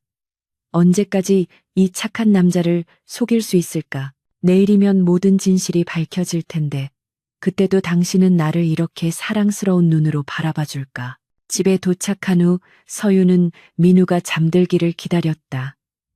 민우는 긴장이 풀린 탓인지 금세 깊은 잠에 빠져들었다. 서유는 조용히 거실로 나와 베란다 창문을 열었다. 시원한 밤바람이 그녀의 뜨거운 머리를 식혀주었다. 그녀는 휴대전화를 꺼내 장명무 실장에게 전화를 걸었다. 준비는 다 되었나요? 수화기 너머로 장 실장의 비장한 목소리가 들려왔다. 네, 아가씨. 화성그룹 법무팀과 전략기획실 정예 멤버들이 내일 아침 민테크 본사로 집결할 예정입니다. 그리고 회장님께서도 이 상황을 보고받으셨습니다. 서윤의 눈썹이 꿈틀했다. 아버지가 알게 되었다면 일이 더 커질 수도 있었다. 아버지는 뭐라고 하셨죠? 내 딸이 밖에서 늑대들에게 물어 뜯기게 두지 마라. 화성의 이름으로 그들을 짓밟아라. 라고 하셨습니다. 서유는 피식 웃음을 터뜨렸다. 냉혈한인 줄만 알았던 아버지에게도 딸을 생각하는 마음이 남아 있었던 모양이다. 아니면 화성 가문의 핏줄이 모욕당하는 것을 참지 못하는 자존심 때문일지도 몰랐다. 어느 쪽이든 상관없었다. 이제 그녀에게는 천군만마가 생긴 셈이었다. 알겠어요. 내일 아침 저를 데리러 와주세요. 그리고 제 옷도 준비해 주시고요. 알겠습니다. 그때 입으셨던 옷으로 준비하겠습니다. 전화를 끊은 서유는 밤하늘을 올려다보았다. 내일은 민테크의 임시 주주총회가 열리는 날이다. 태영그룹은 우호 지분과 위임장을 통해 경영진을 교체하고 회사를 집어삼키려 할 것이다. 최동훈은 오늘 밤의 굴욕을 갚기 위해 이를 갈고 있을 게 뻔했다. 하지만 그는 모른다. 내일 그가 마주할 상대는 시골 출신 아내 이서윤이 아니라 화성그룹의 장녀이자 재계의 전설로 불렸던 강지원이라는 사실을. 다음 날 아침 결전의 날이 밝았다. 민테크 본사 앞은 이른 아침부터 취재진으로 북새통을 이루었다. 재계 서열 20위권인 태영그룹과 유망벤처기업 민테크의 경영권 분쟁은 세간의 뜨거운 관심사였다. 카메라 플래시가 쉴 새 없이 터지는 가운데 검은색 고급 세단 행렬이 정문에 도착했다. 차 문이 열리고 최동훈이 내렸다. 그는 어젯밤의 수모를 감추려는 듯 더욱 오만하고 거만한 표정을 짓고 있었다. 짙은 선글라스로 칸 눈을 가린 그는 기자들의 질문을 무시한 채 경호원들의 호의를 받으며 건물 안으로 들어갔다. 그는 확신하고 있었다. 어젯밤의 협박은 허세였을 뿐이고 주주총회의 표 대결에서는 자신이 압승할 것이라고. 잠시 후 박민우의 차가 도착했다. 민우는 긴장한 표정으로 차에서 내렸다. 수많은 마이크가 그에게 들이대졌다. 박 대표님, 오늘 경영권 방어에 성공하실 수 있습니까? 태영그룹의 인수 제안에 대해 어떻게 생각하십니까? 민우는 굳게 다문입술을 떼지 못한 채 힘겹게 발걸음을 옮겼다. 그는 혼자였다. 아침에 눈을 떴을 때 아내 서유는 이미 사라지고 없었다. 식탁 위에는 먼저 가서 준비하고 있을게요. 걱정 말고 당신은 당당하게 회사로 가요. 사랑해요. 라는 쪽지와 잘 다려진 넥타이만이 놓여 있었다. 민우는 아내가 말한 준비가 무엇인지 알 수 없었지만 그녀를 믿기로 했다. 그는 심호흡을 하며 회의장으로 향하는 엘리베이터에 올랐다. 회의장은 이미 태영그룹 측 인사들과 주주들로 가득 차 있었다. 공기는 팽팽한 긴장감으로 터질 듯했다. 최동훈은 맨 앞줄 상석에 앉아 다리를 꼬고 민우를 노려보았다. 그의 입모양은 넌 끝났어라고 말하고 있었다. 단상에 오른 의장이 개회를 선언했다. 안건은 현 경영진 해임 및 신규 이사 선임의 건이었다. 태영그룹 측 변호사가 나서서 민우의 경영 무능과 재정 악화를 이유로 공격을 퍼부었다. 민우는 사실이 아니라고 반박했지만 이미 매수된 주주들은 야유를 보내며 태영 측의 손을 들어주었다. 투표가 시작되기 직전 최동훈이 의기양양하게 마이크를 잡았다. 시간 낭비하지 맙시다. 이미 과반수 이상의 의결권이 우리 태영 쪽에 위임되었습니다. 박민우 대표, 그만 내려오시죠. 추하게 버티지 말고. 장내에 웅성거림이 퍼졌다. 민우는 주먹을 꽉 쥐고 고개를 떨구었다. 정말 이대로 끝나는 것인가? 아내와의 약속을 지키지 못하고 피땀 흘려 만든 회사를 저런 양아치 같은 놈에게 빼앗겨야 하는가? 이해 있습니다. 그때 회의장 뒷문이 활짝 열리며 차갑고도 위험 있는 목소리가 울려 퍼졌다. 모든 사람의 시선이 뒤쪽으로 쏠렸다. 그곳에는 믿을 수 없는 광경이 펼쳐지고 있었다. 수십 명의 검은 양복을 입은 사내들이 도열해 있었고 그 중심에 한 여자가 서 있었다.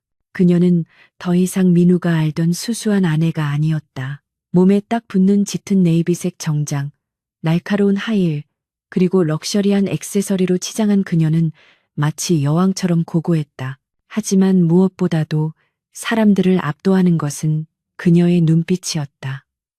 세상을 발 아래 둔 듯한 오만함과 범접할 수 없는 카리스마가 뿜어져 나오고 있었다. 누구야? 저 여자 설마. 사람들이 수군거리는 사이 그녀는 또각또각 구두굽 소리를 내며 단상을 향해 걸어왔다. 그녀의 뒤로는 대한민국 최고의 로펌 변호사들과 화성그룹의 임원들이 병풍처럼 따르고 있었다. 최동훈은 자리에서 벌떡 일어났다. 선글라스를 벗어던진 그의 눈이 튀어나올 듯 커졌다. 너. 그녀는 최동훈을 스쳐 지나가며 싸늘하게 비웃었다. 그리고 단상 위에 올라 마이크를 잡았다. 그녀의 시선이 멍하니 서 있는 남편 박민우에게 잠시 머물렀다가 곧바로 회의장 전체를 향했다. 소개하겠습니다. 민테크의 새로운 대주주이자 화성그룹의 전략기획 총괄본부장 강지원입니다. 장내는 순간 정적에 휩싸였다가 이내 폭탄이 터진 듯한 소란스러움으로 변했다. 화성그룹, 대한민국 서열 1위 화성그룹의 숨겨진 장녀 그 전설적인 강지원이 바로 저 여자라고? 민우는 다리에 힘이 풀려 주저앉을 뻔했다. 단상 위에 서 있는 저 낯설고도 눈부신 여자가 매일 아침 자신에게 된장찌개를 끓여주던 아내 서윤이라니 도저히 믿기지 않는 현실 앞에서 그는 숨을 쉬는 것조차 잊어버렸다. 서윤, 아니 강지원은 당황한 최동훈을 향해 우아하게 손짓했다. 자, 최 전무님. 이제 진짜 게임을 시작해볼까요? 제 남편 회사를 삼키려던 대가가 얼마나 혹독한지 뼈저리게 가르쳐 드리죠. 회의장 안은 그야말로 패닉 상태였다. 카메라 플래시가 기관총처럼 쉴 새 없이 터지며 강지원의 얼굴을 비췄다. 기자들은 특종을 잡기 위해 경호 라인을 뚫고 마이크를 들이밀었고 주주들은 옆 사람과 웅성거리며 이 충격적인 반전을 확인하려 들었다. 대한민국 재계 1위 화성그룹의 장녀, 경영권 승계 분쟁의 전설적인 인물이었으나 어느 날 갑자기 연기처럼 사라졌던 그녀가 시골 출신 주부의 탈을 쓰고 나타난 것이다. 최동우는 넋이 나간 사람처럼 입을 벌리고 서 있었다. 그의 뇌는 눈앞의 현실을 받아들이기를 거부하고 있었다. 감자나 캐던 손이라며 조롱했던 그 여자가 자신이 감히 올려다 볼 수도 없는 위치에 있는 로열 패밀리라는 사실이 믿기지 않았다. 그는 떨리는 손가락으로 지원을 가리키며 악을 썼다. 거짓말이야. 저 여자는 사기꾼이다. 강지원은 5년 전에 실종됐어. 어디서 가짜를 데려와서 연극을 하는 거야. 최동훈의 발악의 장내는 잠시 술렁였다. 하지만 지원은 눈 하나 깜짝하지 않았다. 그녀는 천천히 단상 중앙으로 걸어 나와 마치 벌레를 쳐다보는 듯한 눈빛으로 최동훈을 내려다 보았다. 그녀의 뒤에 서 있던 화성그룹 법무팀장이 서류 가방에서 두툼한 파일 하나를 꺼내 기자들에게 들어보였다. 본인은 화성그룹 법무실장 김영석입니다.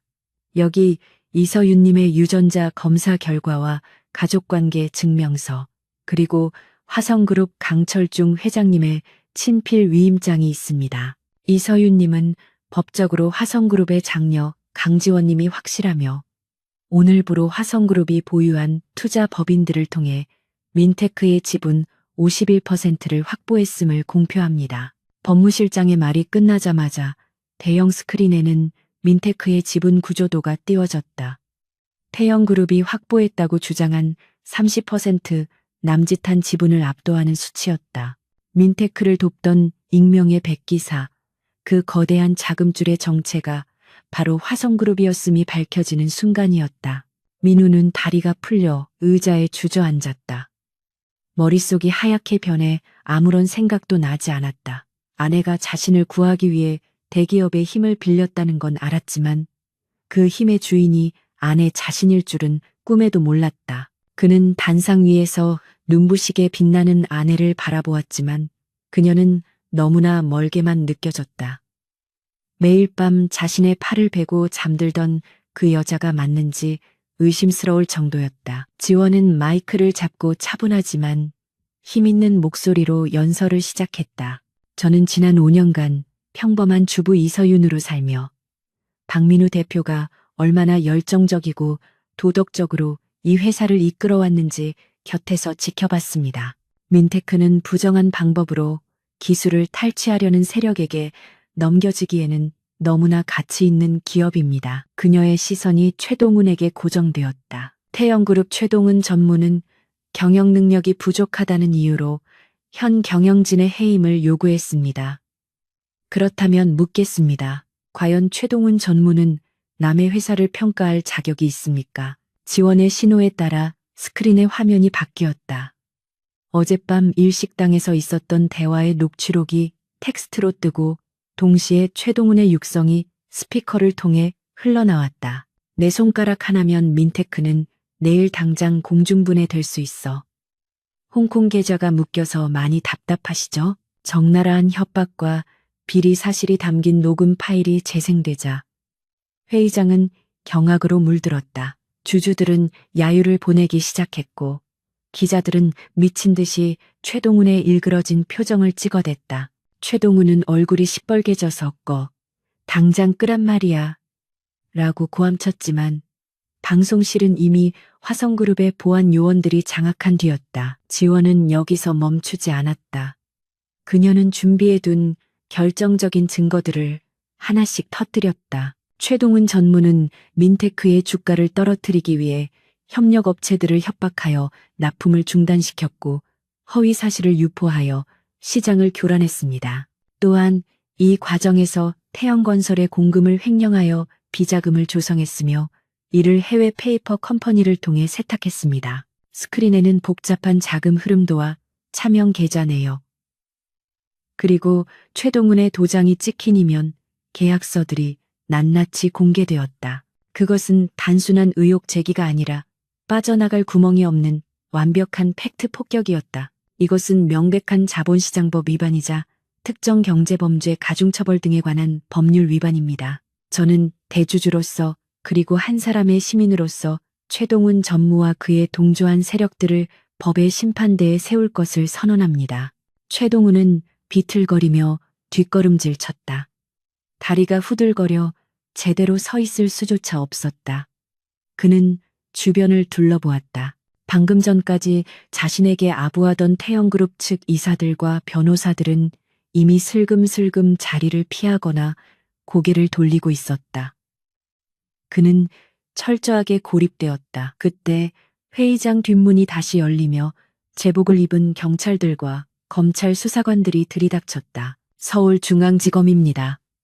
최동훈 씨, 당신을 횡령, 배임, 주가 조작 및 협박 혐의로 긴급 체포합니다. 수사관들이 최동훈의 양팔을 붙잡았다. 최동훈은 격렬하게 저항했다. 이거 놔. 내가 누군지 알아? 우리 아버지가 가만히 있을 것 같아? 변호사 불러. 김 변호사 어디 갔어? 하지만 김 변호사는 이미 도망친 지 오래였다. 최동훈은 짐승처럼 울부짖으며 끌려나갔다. 수많은 카메라가 그의 추락하는 모습을 생중계했다. 대한민국 재벌 3세의 오만함이 처참하게 무너지는 순간이었다. 회의장 안의 주주들과 직원들은 환호성을 질렀다. 그것은 정의가 승리했다는 짜릿한 쾌감이었다. 소동이 정리되고 지원은 다시 마이크를 잡았다. 이 시간부로 민테크의 적대적 인수 합병 시도는 무산되었습니다. 현 경영진인 박민우 대표 체제는 유지될 것이며 화성그룹은 민테크의 기술력을 믿고 전폭적인 투자와 지원을 아끼지 않을 것입니다. 하지만 경영에는 일절 간섭하지 않을 것을 약속드립니다. 그녀의 선언에 주주들은 기립 박수를 보냈다. 민테크는 이제 단순한 벤처 기업이 아니라 화성그룹이라는 든든한 우산을 쓴 유망 기업으로 거듭난 것이다. 회의가 폐회되고 사람들이 빠져나간 뒤 텅 빈 회의장에는 지원과 민우 단두 사람만이 남았다. 화려한 조명이 꺼진 회의장은 묘하게 쓸쓸했다. 민우는 단상 아래에, 지원은 단상 위에 서 있었다. 그 물리적인 높이 차이가 마치 두 사람 사이에 생긴 보이지 않는 벽처럼 느껴졌다. 민우는 천천히 고개를 들어 아내를 바라보았다. 낯선 명품 정장, 완벽한 메이크업, 그리고 냉철한 눈빛. 그가 알던 여보는 그곳에 없었다. 민우 씨, 지원이 먼저 입을 열었다. 그녀의 목소리는 미세하게 떨리고 있었다. 그녀는 천천히 단상을 내려와 민우에게 다가갔다. 하지만 민우는 본능적으로 한 걸음 뒤로 물러났다. 그 거부의 몸짓에 지원의 눈동자가 흔들렸다. 왜 숨겼어? 민우의 목소리는 건조하게 갈라져 있었다. 화도 기쁨도 아닌 짙은 허탈감이 묻어났다. 미안해요. 속이려던 건 아니었어요. 그냥 당신이 부담스러워할까봐. 그리고 내가 도망쳐온 과거를 다시 꺼내고 싶지 않아서. 지원은 변명하려 했지만 말이 꼬리를 물지 못하고 흐려졌다. 어떤 이유를 대더라도 5년이라는 긴 시간 동안 남편을 완벽하게 속여왔다는 사실은 변하지 않았다. 민우는 씁쓸한 미소를 지었다. 부담? 그래, 부담스럽지. 당신은 대한민국 최고의 재벌가 딸이고 나는 고아원 출신의 별 볼 일 없는 사장이니까. 그런데 서윤아, 아니, 지원 씨, 내가 가장 비참한 게 뭔지 알아? 민우의 눈시울이 붉어졌다. 당신이 나를 믿지 못했다는 거야. 내가 당신의 배경을 알면 돈을 보고 달려들 속물이라고 생각했나? 아니면 그 대단한 집안 사람들이 나 같은 놈을 반대할까봐 겁났나? 나는 당신이 누구든 상관없었어. 그냥 밭에서 같이 상추 뜯고 저녁에 된장찌개 먹으면서 웃는 그 사람이면 충분했다고. 지원의 가슴이 쿵하고 내려앉았다. 그녀는 자신이 민우를 지키기 위해 한 행동이 오히려 그에게 깊은 상처를 주었다는 것을 깨달았다. 그녀는 민우의 손을 잡으려 했지만 차마 뻗지 못하고 주먹을 쥐었다. 나도 그랬어요. 나도 당신이랑 사는 그 평범한 삶이 너무 좋아서 깨질까봐 두려워서 말 못했어요. 강지원으로 돌아가면 당신을 잃을 것 같아서. 지원의 눈에서 눈물이 주르륵 흘러내렸다. 차가운 재벌가 상속녀의 가면이 벗겨지고 다시 민우가 사랑했던 여린 아내의 모습이 드러났다. 오늘 당신을 구하려면 이 방법밖에 없었어요. 최동우는 괴물 같은 놈이라 내가 괴물이 되지 않으면 당신을 지킬 수가 없었어. 민우 씨, 제발 나를 미워하지 마요. 민우는 흐느끼는 아내를 보며 마음이 무너져 내렸다. 속았다는 배신감과 그녀가 짊어져야 했을 무거운 비밀의 무게가 동시에 느껴졌다. 그녀가 자신을 지키기 위해 5년 동안 봉인했던 과거를 다시 끄집어냈다는 사실이 가슴 아팠다. 민우는 한숨을 길게 내쉬고는 조심스럽게 다가가 지원을 안아주었다. 익숙한 체온, 익숙한 향기, 옷은 바뀌고 이름은 달라졌어도 품 안의 여자는 여전히 자신의 아내였다. 미워하는 게 아니야. 그냥 내가 너무 초라해서 그래. 내 힘으로 당신을 지켜주겠다고 큰소리쳤는데 결국은 당신 치마폭에 숨은 꼴이 됐잖아. 아니에요. 당신이 버텨줬기 때문에 내가 나설 수 있었던 거예요. 당신은 내 자존심이고 내가 싸우는 이유예요. 지원은 민우의 가슴에 얼굴을 묻고 펑펑 울었다.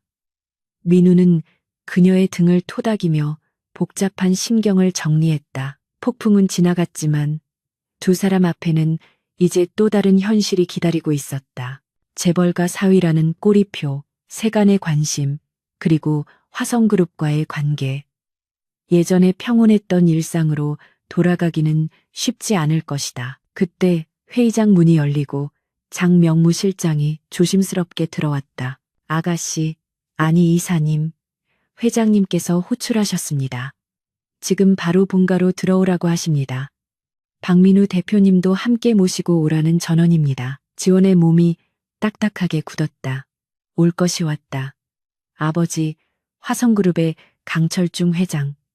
피도 눈물도 없는 냉혈한 5년 전 그녀가 집을 뛰쳐나오게 만들었던 장본인과의 대면이 기다리고 있었다. 지원은 눈물을 닦고 민우를 올려다보았다. 갈 수 있겠어요? 원하지 않으면 안 가도 돼요. 내가 가서 다 정리하고 올게. 민우는 잠시 망설였지만 이내 고개를 저으며 지원의 손을 꽉 잡았다. 아니, 같이 가.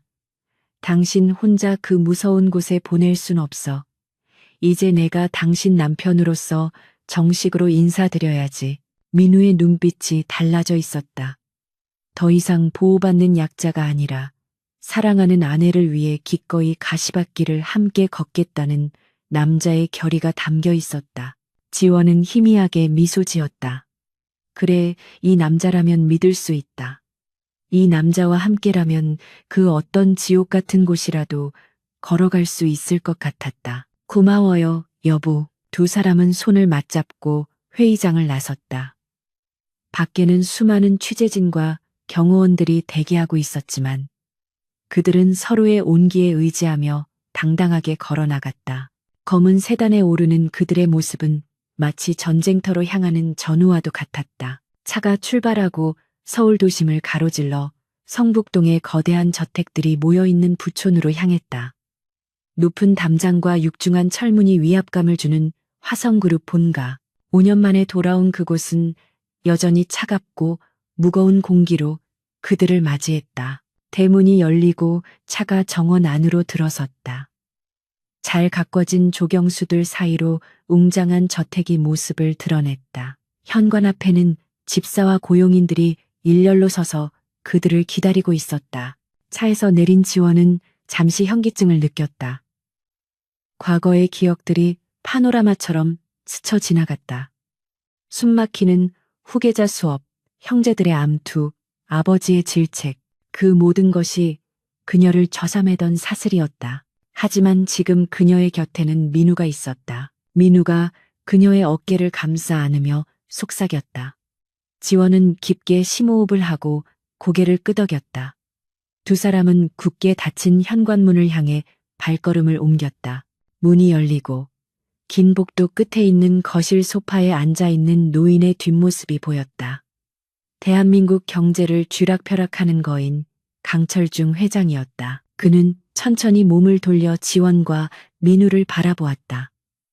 세월의 흐름에도 여전히 날카로운 눈빛이 그들을 꿰뚫었다. 돌아왔구나. 그 짧은 한마디에 담긴 무수히 많은 감정들.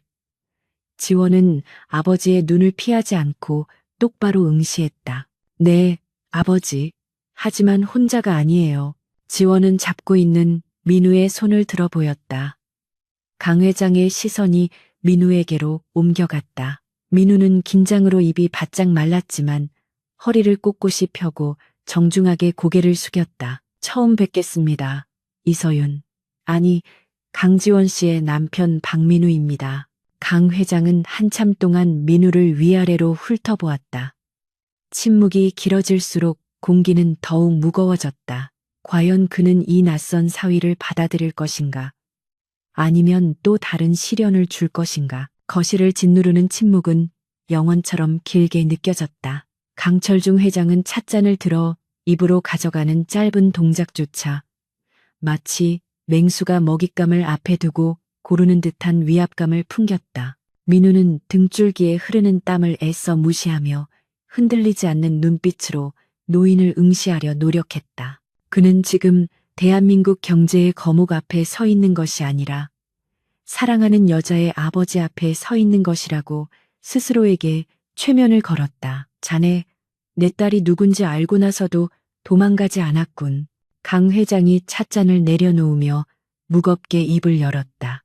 그의 목소리는 낮았지만 공간 전체를 울리는 힘이 있었다.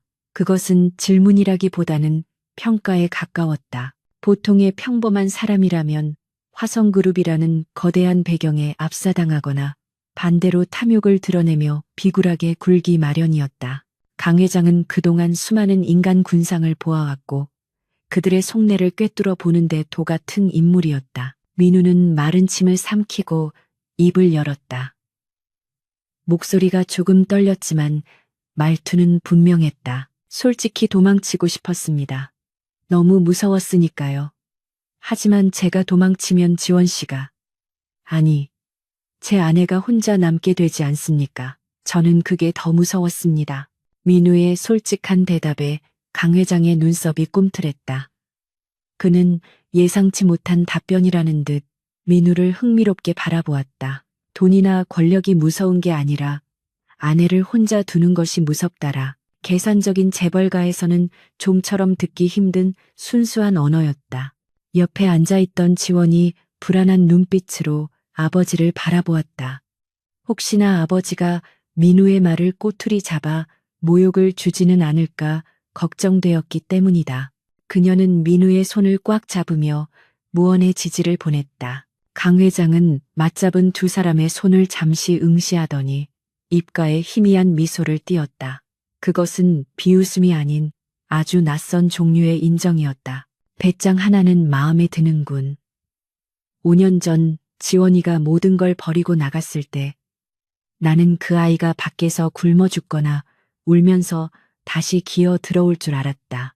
그런데 자네 같은 놈을 만나서 저렇게 당당하게 돌아올 줄이야. 오늘 주주총회 아주 볼만했어. 강 회장의 입에서 나온 칭찬에 지원의 눈이 커졌다. 평생 칭찬에 인색했던 아버지였다. 항상 부족하다, 더 냉정해져라, 감정을 죽여라 하고 채찍질만 했던 그가 처음으로 딸의 선택을 인정한 것이다. 지원은 울컥 치솟는 감정을 억누르며 고개를 숙였다. 감사합니다. 아버지. 강 회장은 손을 휘저으며 화제를 돌렸다. 감사는 됐다. 그나저나 최동훈 그놈 감옥에 보낸 걸로 끝낼 생각은 아니겠지? 뱀은 머리를 자르지 않으면 다시 몸통을 비틀며 덤벼드는 법이다. 태영그룹 최 회장이 지금 내 사무실로 전화를 걸어오고 난리다. 어떻게 처리할 셈이냐. 지원의 눈빛이 다시 차갑게 변했다. 민우에게 보여주던 따뜻한 아내의 눈빛은 사라지고 냉철한 전략가 강지원의 눈빛이 돌아왔다. 최동훈 전무는 시작일 뿐입니다.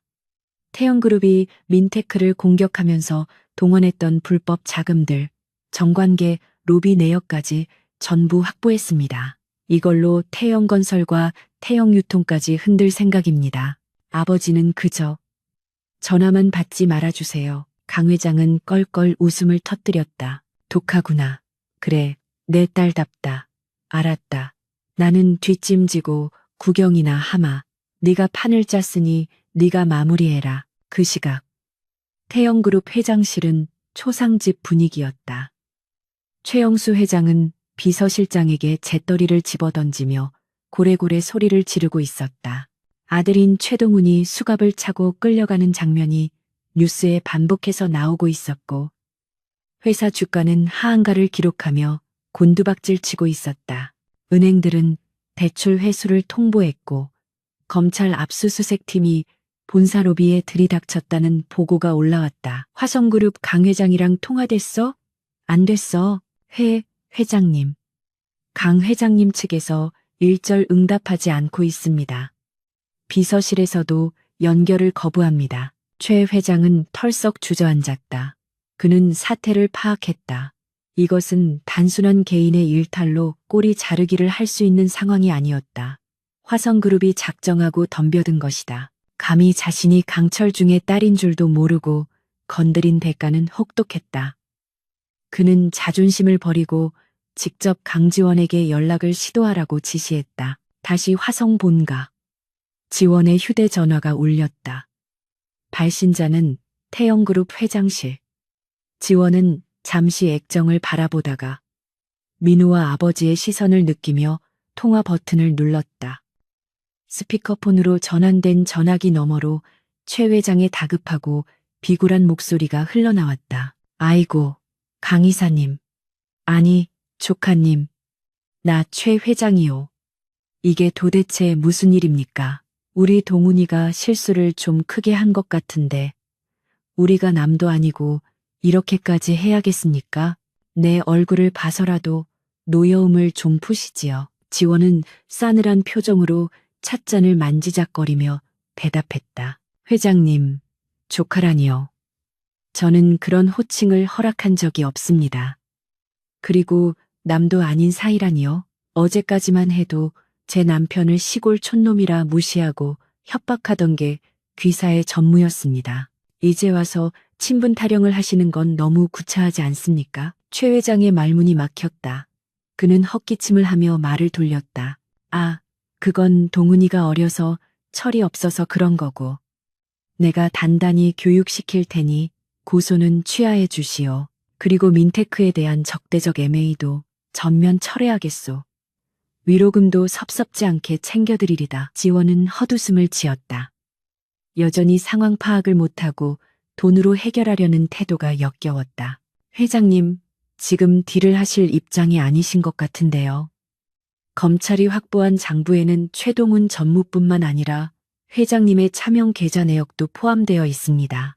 태영건설 분식회계건 덮을 수 있을 거라 생각하셨습니까? 수화기 너머에서 헉 하는 소리가 들려왔다.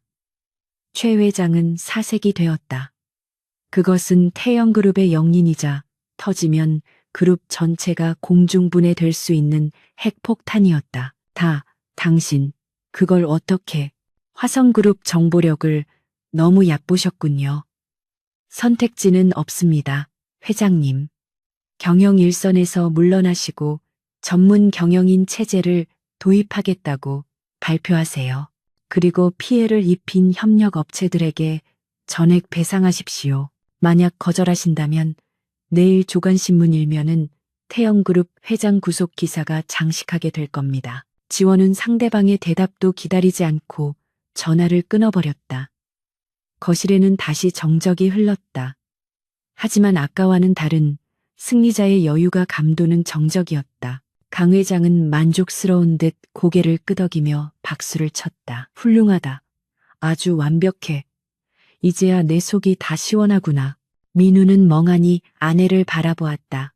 전화 한 통으로 재벌 회장을 무릎 꿇리고 거대 기업의 운명을 결정짓는 그녀의 모습은 경이로움 그 자체였다. 동시에 그녀가 사는 세상과 자신이 사는 세상의 거리가 얼마나 먼지 다시금 실감하게 되었다. 과연 자신이 이 대단한 여자의 옆자리에 어울리는 사람일까 하는 의구심이 다시금 고개를 들었다. 지원은 그런 민우의 마음을 읽기라도 한 듯 그를 돌아보며 부드럽게 미소 지었다. 방금 전에 냉혹한 여제는 온데간데 없고 다시 사랑스러운 아내의 얼굴이었다. 이제 다 끝났어요. 여보, 집에 가요. 배고프다. 가서 된장찌개 끓여 먹을까요? 그 소박한 말 한마디가 민우의 긴장을 탁 풀어주었다. 그래, 그녀는 여전히 내 아내 서윤이다.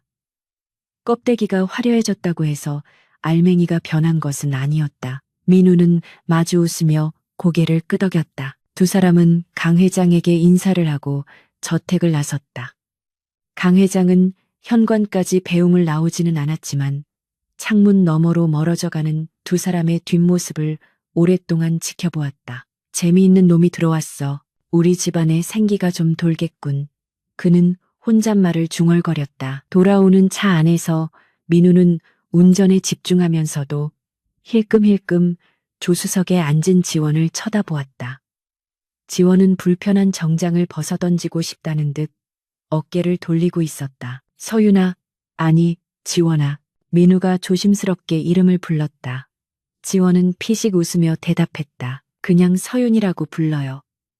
난 그 이름이 더 좋아. 당신이 지어준 별명 같아서. 그래, 서윤아. 궁금한 게 있어. 이제 앞으로 어떻게 되는 거야? 당신, 다시 화성그룹으로 돌아가서 경영 수업 받고 그래야 하는 거 아니야? 아버님도 그걸 원하시는 눈치던데. 이것이 민우의 가장 큰 걱정이었다. 그녀가 본래의 자리로 돌아간다면 자신과는 물리적으로나 심리적으로 멀어질 수밖에 없었다. 그녀는 화려한 파티와 회의장을 누벼야 했고 자신은 공장과 연구실을 지켜야 했다. 그 간극을 메울 수 있을지 자신이 없었다. 지원은 창밖을 바라보던 시선을 거두고 민우를 바라보았다. 그녀의 눈빛은 진지했다. 민우 씨, 내가 왜 5년 전에 집을 나왔는지 알아요? 그곳에는 사람이 없었기 때문이에요. 모두가 서로를 경쟁자나 도구로만 여겼죠. 숨이 막혀서 죽을 것 같았어요. 그런데 당신을 만나고 나서 처음으로 숨쉬는 법을 배웠어요. 지원은 손을 뻗어 운전대를 잡은 민우의 손등을 덮었다. 나는 화성으로 돌아가지 않을 거예요. 오늘 일은 당신을 지키기 위한 일회성 이벤트였어요. 나는 여전히 민테크 대표 박민우의 아내 이서윤으로 살고 싶어요. 텃밭 가꾸고 당신이랑 저녁 먹고 주말에는 영화 보는 그 삶이 나한테는 천국이에요. 민우의 가슴 속 응어리가 눈 녹듯 사라졌다. 그는 코끝이 찡해짐을 느꼈다. 정말 괜찮겠어? 그 엄청난 권력을 다 포기하고 나 같은 놈이랑 사는 게 권력은 필요할 때만 빌렸으면 돼요. 그리고 당신이 나 같은 놈이라니요? 당신은 화성그룹 사위가 된 남자예요. 이제 아무도 당신을 무시 못할걸요? 지원이 장난스럽게 윙크했다. 민우는 그제야 소리내어 웃었다. 긴 하루의 피로가 싹 가시는 기분이었다. 하지만 세상은 그들을 가만두지 않을 것이 분명했다. 당장 내일부터 언론은 현대판 신데렐라가 아닌 남성판 신데렐라 박민우를 집중 조명할 것이고 화성그룹의 일거수일투족에 민테크가 엮이게 될 것이다. 부담감은 여전했지만 민우는 더 이상 두렵지 않았다. 옆에 있는 이 강인하고 현명한 여자가 자신의 손을 잡고 있는 한 어떤 파도도 헤쳐나갈 수 있을 것 같았다. 집에 도착했을 때 이미 해는 저물어 있었다. 익숙한 현관등 불빛이 그들을 반겼다. 하루 만에 돌아온 집이었지만 마치 몇 년 만에 돌아온 것처럼 감회가 새로웠다. 민우는 현관문을 열고 들어가며 크게 외쳤다. 다녀왔습니다. 지원도 뒤따라 들어오며 밝게 대답했다. 다녀왔습니다. 두 사람은 서로를 마주보고 웃음을 터뜨렸다. 그 웃음소리가 텅 빈 집안을 따뜻하게 채웠다. 이것이 그들이 지켜낸 평화였고 앞으로 지켜나갈 행복이었다. 하지만 뉴스는 아직 끝나지 않았다. 거실 TV를 켜자 긴급 뉴스가 흘러나오고 있었다. 속보 태영그룹 최영수 회장 전격 사퇴 발표, 대국민 사과문 발표 예정, 검찰 태영그룹 본사 전격 압수수색, 최동훈 전무구속영장 청구. 화면 속에서 최영수 회장이 고개를 숙이고 있었고 기자들은 태영그룹의 몰락을 대서특필하고 있었다. 그 거대한 제국이 무너지는 데는 단 하루도 걸리지 않았다. 그것은 오만과 탐욕이 빚어낸 필연적인 결과였다. 지원은 무심하게 TV를 꺼버렸다. 그리고 주방으로 향하며 앞치마를 둘렀다. 여보, 찌개에 두부 넣을까요? 민우는 그런 아내의 뒷모습을 보며 생각했다. 저 여자가 바로 내 아내라고. 세상을 뒤흔들 힘을 가졌지만 나를 위해 기꺼이 앞치마를 두르는 여자. 그는 맹세했다. 평생 그녀의 헌신에 보답하며 그녀가 이 평범한 행복을 잃지 않도록 내가 더 강해지겠다고. 그날 밤 두 사람은 그 어느 때보다 깊고 편안한 잠에 빠져들었다. 밖에서는 태풍이 몰아치고 있었지만 그들의 작은 성은 고요하고 평화로웠다. 그리고 그 평화는 이제 그 누구도 감히 깨뜨릴 수 없을 만큼 단단해져 있었다. 다음 날 아침 민우가 출근 준비를 하고 있을 때 초인종이 울렸다. 인터폰 화면에는 낯선 중년 여성들이 서 있었다. 지원이 문을 열어주자 그들은 정중하게 인사하며 집 안으로 들어왔다. 안녕하십니까, 아가씨. 회장님 지시로 살림을 도와드리러 왔습니다. 앞으로 식사와 청소는 저희가. 지원은 단호하게 손을 들어 그들을 막았다. 돌아가세요. 아버지께는 제가 따로 말씀드릴게요. 저희 집 살림은 제가 합니다. 남이 해주는 밥은 맛이 없어서요. 고용인들은 당황한 표정을 지었지만 지원의 기세에 눌려 결국 물러났다. 민우는 그 광경을 보며 흐뭇한 미소를 지었다. 역시 내 아내다웠다. 민우는 넥타이를 매주는 아내의 이마에 가볍게 입을 맞췄다. 다녀올게. 네, 다녀오세요. 오늘 저녁엔 갈비찜 해놓을게요. 민우가 문을 열고 밖으로 나갔다. 쏟아지는 아침 햇살이 그의 앞길을 비추고 있었다. 그는 어깨를 펴고 당당하게 걸어갔다. 어제와 같은 출근길이었지만 공기는 전혀 달랐다. 이제 그는 혼자가 아니었다. 그의 뒤에는 천군만마보다 든든한 아내 이서윤이 있었다. 폭풍이 휩쓸고 지나간 자리는 생각보다 빠르게 정돈되어 가고 있었다. 태영그룹 사태는 대한민국 재계를 강타한 거대한 스캔들이었지만 역설적으로 민테크에게는 최고의 홍보 기회가 되었다. 재벌가의 갑질에 맞서 싸워 이긴 기술 기업이라는 타이틀은 박민우 대표를 국민 영웅으로 만들었고 민테크의 신제품 예약 판매 서버는 연일 다운될 정도로 주문이 폭주했다. 하지만 승리의 기쁨에 취해 있을 시간은 없었다. 이서윤은 여전히 전쟁 중이었다. 그녀에게 있어서 전쟁의 마무리는 적의 항복을 받아내는 것이 아니라 다시는 적이 칼을 쥐지 못하도록 그 뿌리를 뽑아내는 것이었다. 그녀는 화성그룹의 공식적인 직함은 거절했지만 비선에서 해결사로서의 마지막 임무를 수행하고 있었다. 서울 명동에 위치한 한성은행 본점. 한 달 전 민우의 대출 연장 요청을 매몰차게 거절했던 김 지점장은 지금 사시나무 떨듯 떨고 있었다. 그의 집무실 소파에는 이서윤이 다리를 꼬고 앉아 차가운 눈으로 그를 응시하고 있었다. 탁자 위에는 김 지점장이 태영그룹의 청탁을 받고 민테크의 신용 등급을 고의로 조작했다는 내부 감사 보고서가 놓여 있었다. 김 지점장님, 은행의 본부는 기업의 가치를 공정하게 평가하고 자금을 지원하는 것입니다. 하지만 당신은 권력의 눈치를 보느라 건실한 기업을 부도 위기로 몰아넣었습니다. 이것이 금융인으로서 할 짓입니까? 서윤의 목소리는 낮았지만 서리빨 같은 위험이 서려 있었다. 김 지점장은 식은땀을 뻘뻘 흘리며 고개를 조아렸다. 이사님, 아니 사모님, 한 번만 살려주십시오. 위에서 시키는 대로 했을 뿐입니다. 제게는 처자식이, 남의 처자식은 길거리에 나앉게 만들 뻔해놓고 본인의 가족은 소중합니까? 서윤은 싸늘하게 말을 잘랐다. 그녀는 자비란 가치 있는 사람에게 베푸는 것이라고 믿었다. 자신의 안위를 위해 타인의 생존권을 위협한 자에게 베풀 자비는 없었다. 당신의 비리 혐의는 이미 금융감독원에 전달되었습니다. 해고는 물론이고 형사 처벌도 피하기 어려울 겁니다. 하지만 제가 제안 하나 하죠. 당신이 태영그룹 재무팀장과 주고받은 리베이트 내역, 그리고 윗선의 지시사항이 담긴 녹취록을 내놓으세요. 그러면 정상 참작이 되도록 힘써보겠습니다. 김 지점장에게는 선택의 여지가 없었다. 그는 떨리는 손으로 금고를 열어 비밀 장부를 꺼내 건넸다. 이것으로 태영그룹을 도왔던 금융권의 부패 고리 하나가 끊어지는 순간이었다. 서윤은 장부를 챙겨들고 미련 없이 자리에서 일어났다. 다음 타깃은 사모님들이었다.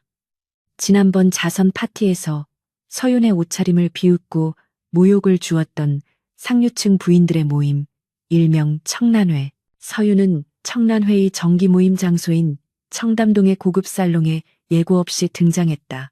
화려한 드레스를 입고 수다를 떨던 부인들은 서윤이 들어오자마자 마치 감전된 듯 얼어붙었다. 촌스러운 시골 여자라고 비웃었던 그 여자가 이제는 대한민국 서열 1위 화성그룹의 장녀라는 사실을 모르는 사람은 없었다. 그녀들은 당황하여 어쩔 줄 몰라 하다가 누가 먼저랄 것도 없이 굽실거리며 아부를 떨기 시작했다. 어머, 강 이사님, 아니, 서윤 씨, 안 그래도 연락드리려던 참이었어요. 지난번엔 저희가 눈이 삐었었나 봐요. 세상에, 그 심플한 드레스가 그렇게 기품 있어 보일 수가 없었는데. 맞아요. 역시 명품은 사람이 만드는 거라니까요. 저희 모임의 명예 회장직을 맡아주시면 안 될까요? 가증스러운 태세 전환의 서윤은 속으로 구역질이 났다. 하지만 그녀는 겉으로는 우아한 미소를 지으며 자리에 앉았다. 명예회장이라 과분한 제안이네요. 그런데 여러분, 지난번에 제 몸에서 거름 냄새가 난다고 하셨죠? 부인들의 얼굴이 사색이 되었다. 그 말을 직접 했던 건설사 사모님은 찻잔을 들던 손을 떨며 말을 더듬었다. 그건 오해입니다. 농담이 좀 지나쳤던 것뿐이에요. 서윤은 찻잔을 천천히 내려놓으며 부드럽지만 뼈있는 목소리로 말했다. 농담이라 재미있네요. 저는 그 냄새가 땀 흘려 일하는 정직한 노동의 향기라고 생각합니다. 여러분이 입고 있는 그 비싼 옷과 보석들, 과연 떳떳한 돈으로 산 것일까요? 제가 조사해보니 청란의 명의로 운영되는 자선재단의 자금, 횡령 의혹이 꽤 짙더군요. 좌중은 찬물을 끼얹은 듯 조용해졌다. 서윤은 품에서 서류 봉투를 꺼내 테이블 위에 던졌다. 자선이라는 이름으로 탈세를 하고 후원금을 유용해서 명품 쇼핑을 하셨더군요. 이 사실이 언론에 공개되면 남편분들 회사 주가에도 꽤나 영향이 있겠죠. 부인들은 무릎을 꿇고 빌기 시작했다. 제발 한 번만 봐달라고, 시키는 건 뭐든지 하겠다고 애원했다. 서윤은 그들을 내려다보며 차갑게 선고했다. 좋습니다. 기회를 드리죠. 횡령한 금액의 3배를 토해내서 진짜 도움이 필요한 농어촌 지원재단에 기부하세요. 그리고 청란회는 오늘부로 해체합니다. 다시는 제 눈에 띄지 마세요. 만약 약속을 어길 시에는 이 서류들이 국세청장 책상 위로 올라갈 겁니다. 서윤은 살롱을 나서며 깊은 숨을 들이쉬었다. 썩은 환부를 도려낸 기분이었다. 그녀는 자신의 힘을 과시하기 위해서가 아니라 잘못된 것을 바로잡기 위해 움직였다. 그것이 그녀가 가진 노블레스 오블리주의 방식이었다. 한편 민테크 본사 회의실에서도 긴장감 넘치는 상황이 벌어지고 있었다. 태영그룹의 압력에 굴복해 납품을 중단했던 협력업체 대표들이 민우를 찾아와 읍수하고 있었다. 박 대표, 우리 사정 좀 봐주게. 태영놈들이 하도 협박을 해서 어쩔 수가 없었어. 우리도 먹고 살아야 할 거 아닌가. 다시 납품하게 해주면 단가를 10% 깎아주겠네. 민우는 묵묵히 그들의 변명을 듣고 있었다. 예전에 그였다면 마음이 약해져서 알겠습니다. 같이 잘해봅시다라고 했을지도 모른다. 하지만 그는 이번 사태를 겪으며 뼈저리게 느낀 것이 있었다. 신뢰가 없는 비즈니스 파트너는 언제 터질지 모르는 시한폭탄과 같다는 것을. 민우는 책상 위에 계약 해지 통보서를 밀며 단호하게 말했다. 사장님들, 죄송하지만 돌아가 주십시오. 민테크는 더 이상 여러분과 거래하지 않습니다. 아니, 박 대표, 너무 매정한 거 아니야? 우리가 함께한 세월이 얼만데 그 세월을 먼저 배신한 건 사장님들입니다.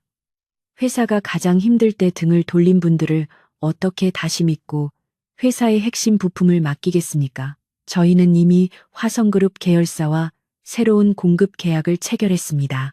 나가주시죠. 민우의 단호한 태도에 협력업체 대표들은 고개를 떨구고 물러날 수밖에 없었다. 회의실 밖에서 이 광경을 지켜보던 서유는 흐뭇한 미소를 지었다. 남편은 더 이상 보호받아야 할 존재가 아니었다. 그는 시련을 통해 단단해졌고 냉철한 판단력을 가진 진정한 경영자로 거듭나고 있었다. 서유는 민우에게 다가가 어깨를 두드려 주었다. 잘했어요. 힘들었죠? 민우는 씁쓸하게 웃으며 고개를 끄덕였다. 마음이 편치만은 않네. 하지만 당신 말대로 공과 사는 구분해야 하니까. 그래야 우리 직원들을 지킬 수 있으니까. 맞아요. 당신은 이제 혼자가 아니잖아요. 수백 명의 직원과 그 가족들의 생계가 당신 어깨에 달려 있어요. 리더는 고독한 결정을 내려야 할 때가 있는 법이에요. 두 사람은 서로를 마주보며 신뢰의 눈빛을 교환했다. 그들은 부부이자 가장 든든한 동지였다. 그날 저녁 뉴스는 최동훈 전무의 구속 수사 소식을 전했다. 화면 속의 최동훈은 포승줄에 묶인 채 고개를 푹 숙이고 있었다. 죄수복을 입은 그의 모습에서 예전의 오만함은 찾아볼 수 없었다. 그는 자신의 아버지가 회장직에서 물러나고 태영그룹이 해체 위기에 몰렸다는 사실을 알고 절망에 빠져 있었다. 더욱 그를 비참하게 만든 것은 그를 돕던 김 변호사와 측근들이 모두 그에게 등을 돌리고 검찰에 불리한 증언을 쏟아내고 있다는 사실이었다. 인과응보, 권력으로 사람을 짓밟았던 자는 결국 권력을 잃는 순간 가장 처참하게 짓밟히게 된다는 진리가 증명된 셈이었다. 서유는 무덤덤하게 뉴스를 보다가 채널을 돌렸다.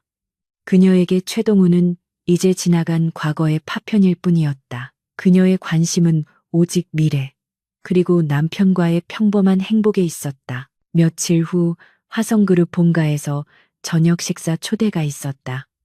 이번에는 호출이 아니라 정식 초대였다. 강철중 회장은 사위인 민우를 대하는 태도가 눈에 띄게 부드러워져 있었다. 그는 민우에게 경영에 관한 조언을 아끼지 않았고 민우의 소신 있는 경영 철학을 높이 평가했다. 식사가 끝난 후 강 회장은 서윤을 서재로 불렀다. 지원아, 정말 돌아올 생각은 없는 거냐? 이번 일을 처리하는 걸 보니 예전보다 훨씬 노련해졌더구나. 네가 그룹을 맡아준다면 나도 이제 편히 쉴 수 있을 텐데.